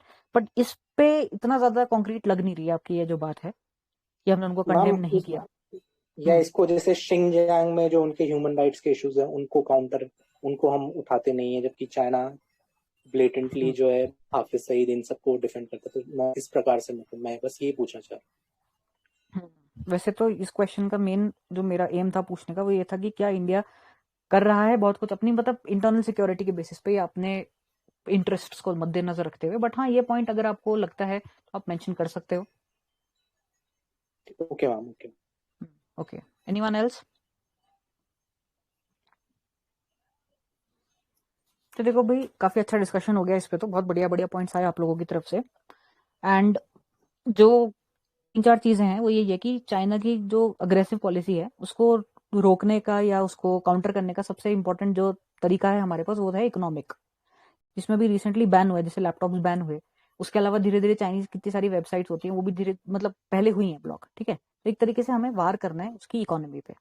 अब ट्रेड डेफिसिट तो आपको पता ही है हम जो है वहां से इंपोर्ट जो कर रहे हैं वो हाईली वैल्यूएबल प्रोडक्ट्स का कर रहे हैं लेकिन एक्सपोर्ट जो होता है वो जो हमारे रॉ मटेरियल्स हैं बेसिकली उसका एक्सपोर्ट होता है जिसकी उतनी ज्यादा हाई वैल्यू है नहीं. तो इस पर ध्यान देने के लिए जैसे आप लोगों ने बोला आत्मनिर्भर भारत स्कीम जो हमारी गवर्नमेंट लेकर के आई बहुत अच्छा पॉइंट था. उसके अलावा जो हमारा ये फंड है कि भैया हम इनको जो है डंपिंग नहीं करने देंगे, that is also very good point जो कि आपने मेंशन किया. नेक्स्ट एस्पेक्ट आता है कि are we doing enough from the perspective of defence. ठीक है. तो डिफेंस में जैसे आपने बोला vibrant village programme that is a very good thing. उसके अलावा जो हमारे पास सफिशिएंट स्टॉक है सफिशिएंट ट्रेनिंग दी जा रही है हमारे जो डिफरेंट आर्मी के पर्सनल हैं या एयरफोर्स एंड नेवी तो हम लोग डेवलप कर रहे हैं. अच्छा तीसरी चीज मैरीटाइम सिक्योरिटी की अगर हम बात करें जो हमारी स्ट्रिंग ऑफ पर्ल्स थ्योरी है चाइना ने एक तरीके से पूरा सराउंड कर दिया इंडिया को. तो उसको तोड़ने के लिए हम क्या कर रहे हैं श्रीलंका के साथ मालदीव्स के साथ जो भी मतलब इस तरीके के हमारे नेबर्स हैं उनके साथ हम अपने रिश्ते जो है मजबूत करने की कोशिश कर रहे हैं. उसके अलावा एक बहुत अच्छा पॉइंट आया कि जापान के साथ मिलकर के जो है अफ्रीकन कंट्रीज को सफिशिएंट फंड्स प्रोवाइड करने की कोशिश करी जा रही है. तो India is doing a lot but still it is not enough. क्योंकि सबसे इंपॉर्टेंट बात क्या आती है अभी भी इंडिया देखा अगर आपने न्यूज फॉलो करी होगी तो इंडिया की जो पॉपुलेशन है ना उसको उसने सरपास कर लिया चाइना इस पॉपुलेशन को। अभी हम हाईएस्ट पॉपुलेटेड कंट्री बन चुके हैं। स्टिल सबसे इंपॉर्टेंट चीज क्या है, हम लोगों के पास परमानेंट मेंबरशिप नहीं है यूएनएससी की, यूएन सिक्योरिटी काउंसिल की। चाइना के पास है। चाइना जब भी चाहे कुछ भी वीटो कर सकता है। तो हम लोगों का जो मेन एम है या हम लोगों का एक जो प्राइमरी ऑब्जेक्टिव है वो ये होना चाहिए कि हम कोशिश करें कि हमें परमानेंट मेंबरशिप मिल पाए यूएनएससी की, बिकॉज इतनी ज्यादा पॉपुलेशन को हम सपोर्ट कर रही है हमारी कंट्री का जो है अभी विदाउट इंडिया एक्टिव पार्टिसिपेशन जो वर्ल्ड अफेयर्स हैं इंडिया का उसमें ऑब्वियसली बहुत इंपॉर्टेंट रोल है। साथ ही साथ हमें अपनी कैपेसिटी बिल्डिंग इस तरीके से करनी है ताकि हमें यूएनएससी की परमानेंट मेंबरशिप मिल सके राइट। तो ये एक पॉइंट है जो मुझे लगता है। एंड बाकी तो अच्छे पॉइंट्स आप लोगों ने डिस्कस कर ही लिए। कोई भी अगर और कुछ ऐड करना चाहे इसमें तो वो मोस्ट वेलकम है, otherwise we'll end the session for today.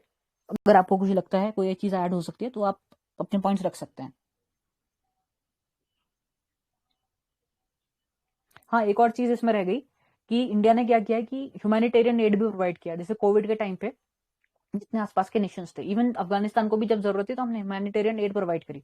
उस तरीके से हम क्या कर रहे हैं, अपने रिलेशंस मजबूत कर रहे हैं आसपास की कंट्रीज के साथ। हमें ये नहीं है कि भैया हम जो है मदद ही नहीं करेंगे तुम्हारी। इवन जब वैक्सीन हेजिटेंसी थी, वैक्सीन हेजिटेंसी नहीं, जब वैक्सीन का एक तरीके से लोग जो है जितनी डेवलप कंट्रीज थी वो क्या कर रही थी, वैक्सीन को अपने लिए इकट्ठा कर रही थी, वो देना नहीं चाह रही थी किसी और डेवलपिंग नेशन को। उस टाइम पे इंडिया ने क्या किया, अफ्रीकन कंट्रीज की हेल्प करी, हमने उनको वैक्सीन प्रोवाइड करवाई है उस टाइम पे।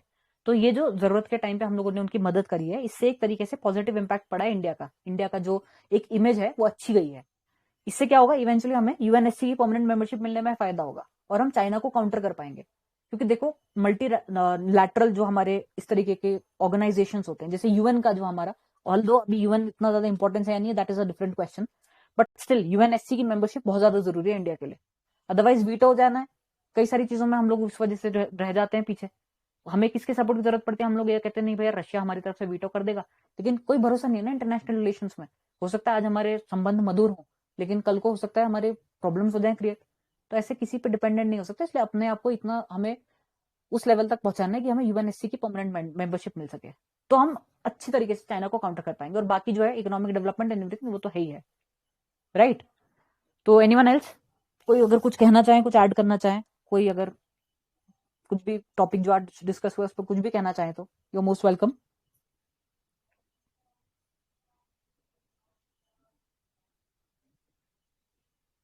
एनीवन, अदरवाइज सेशन एंड करते हैं फिर, काफी डिस्कशन हो गया आज तो, लगभग 2 घंटा।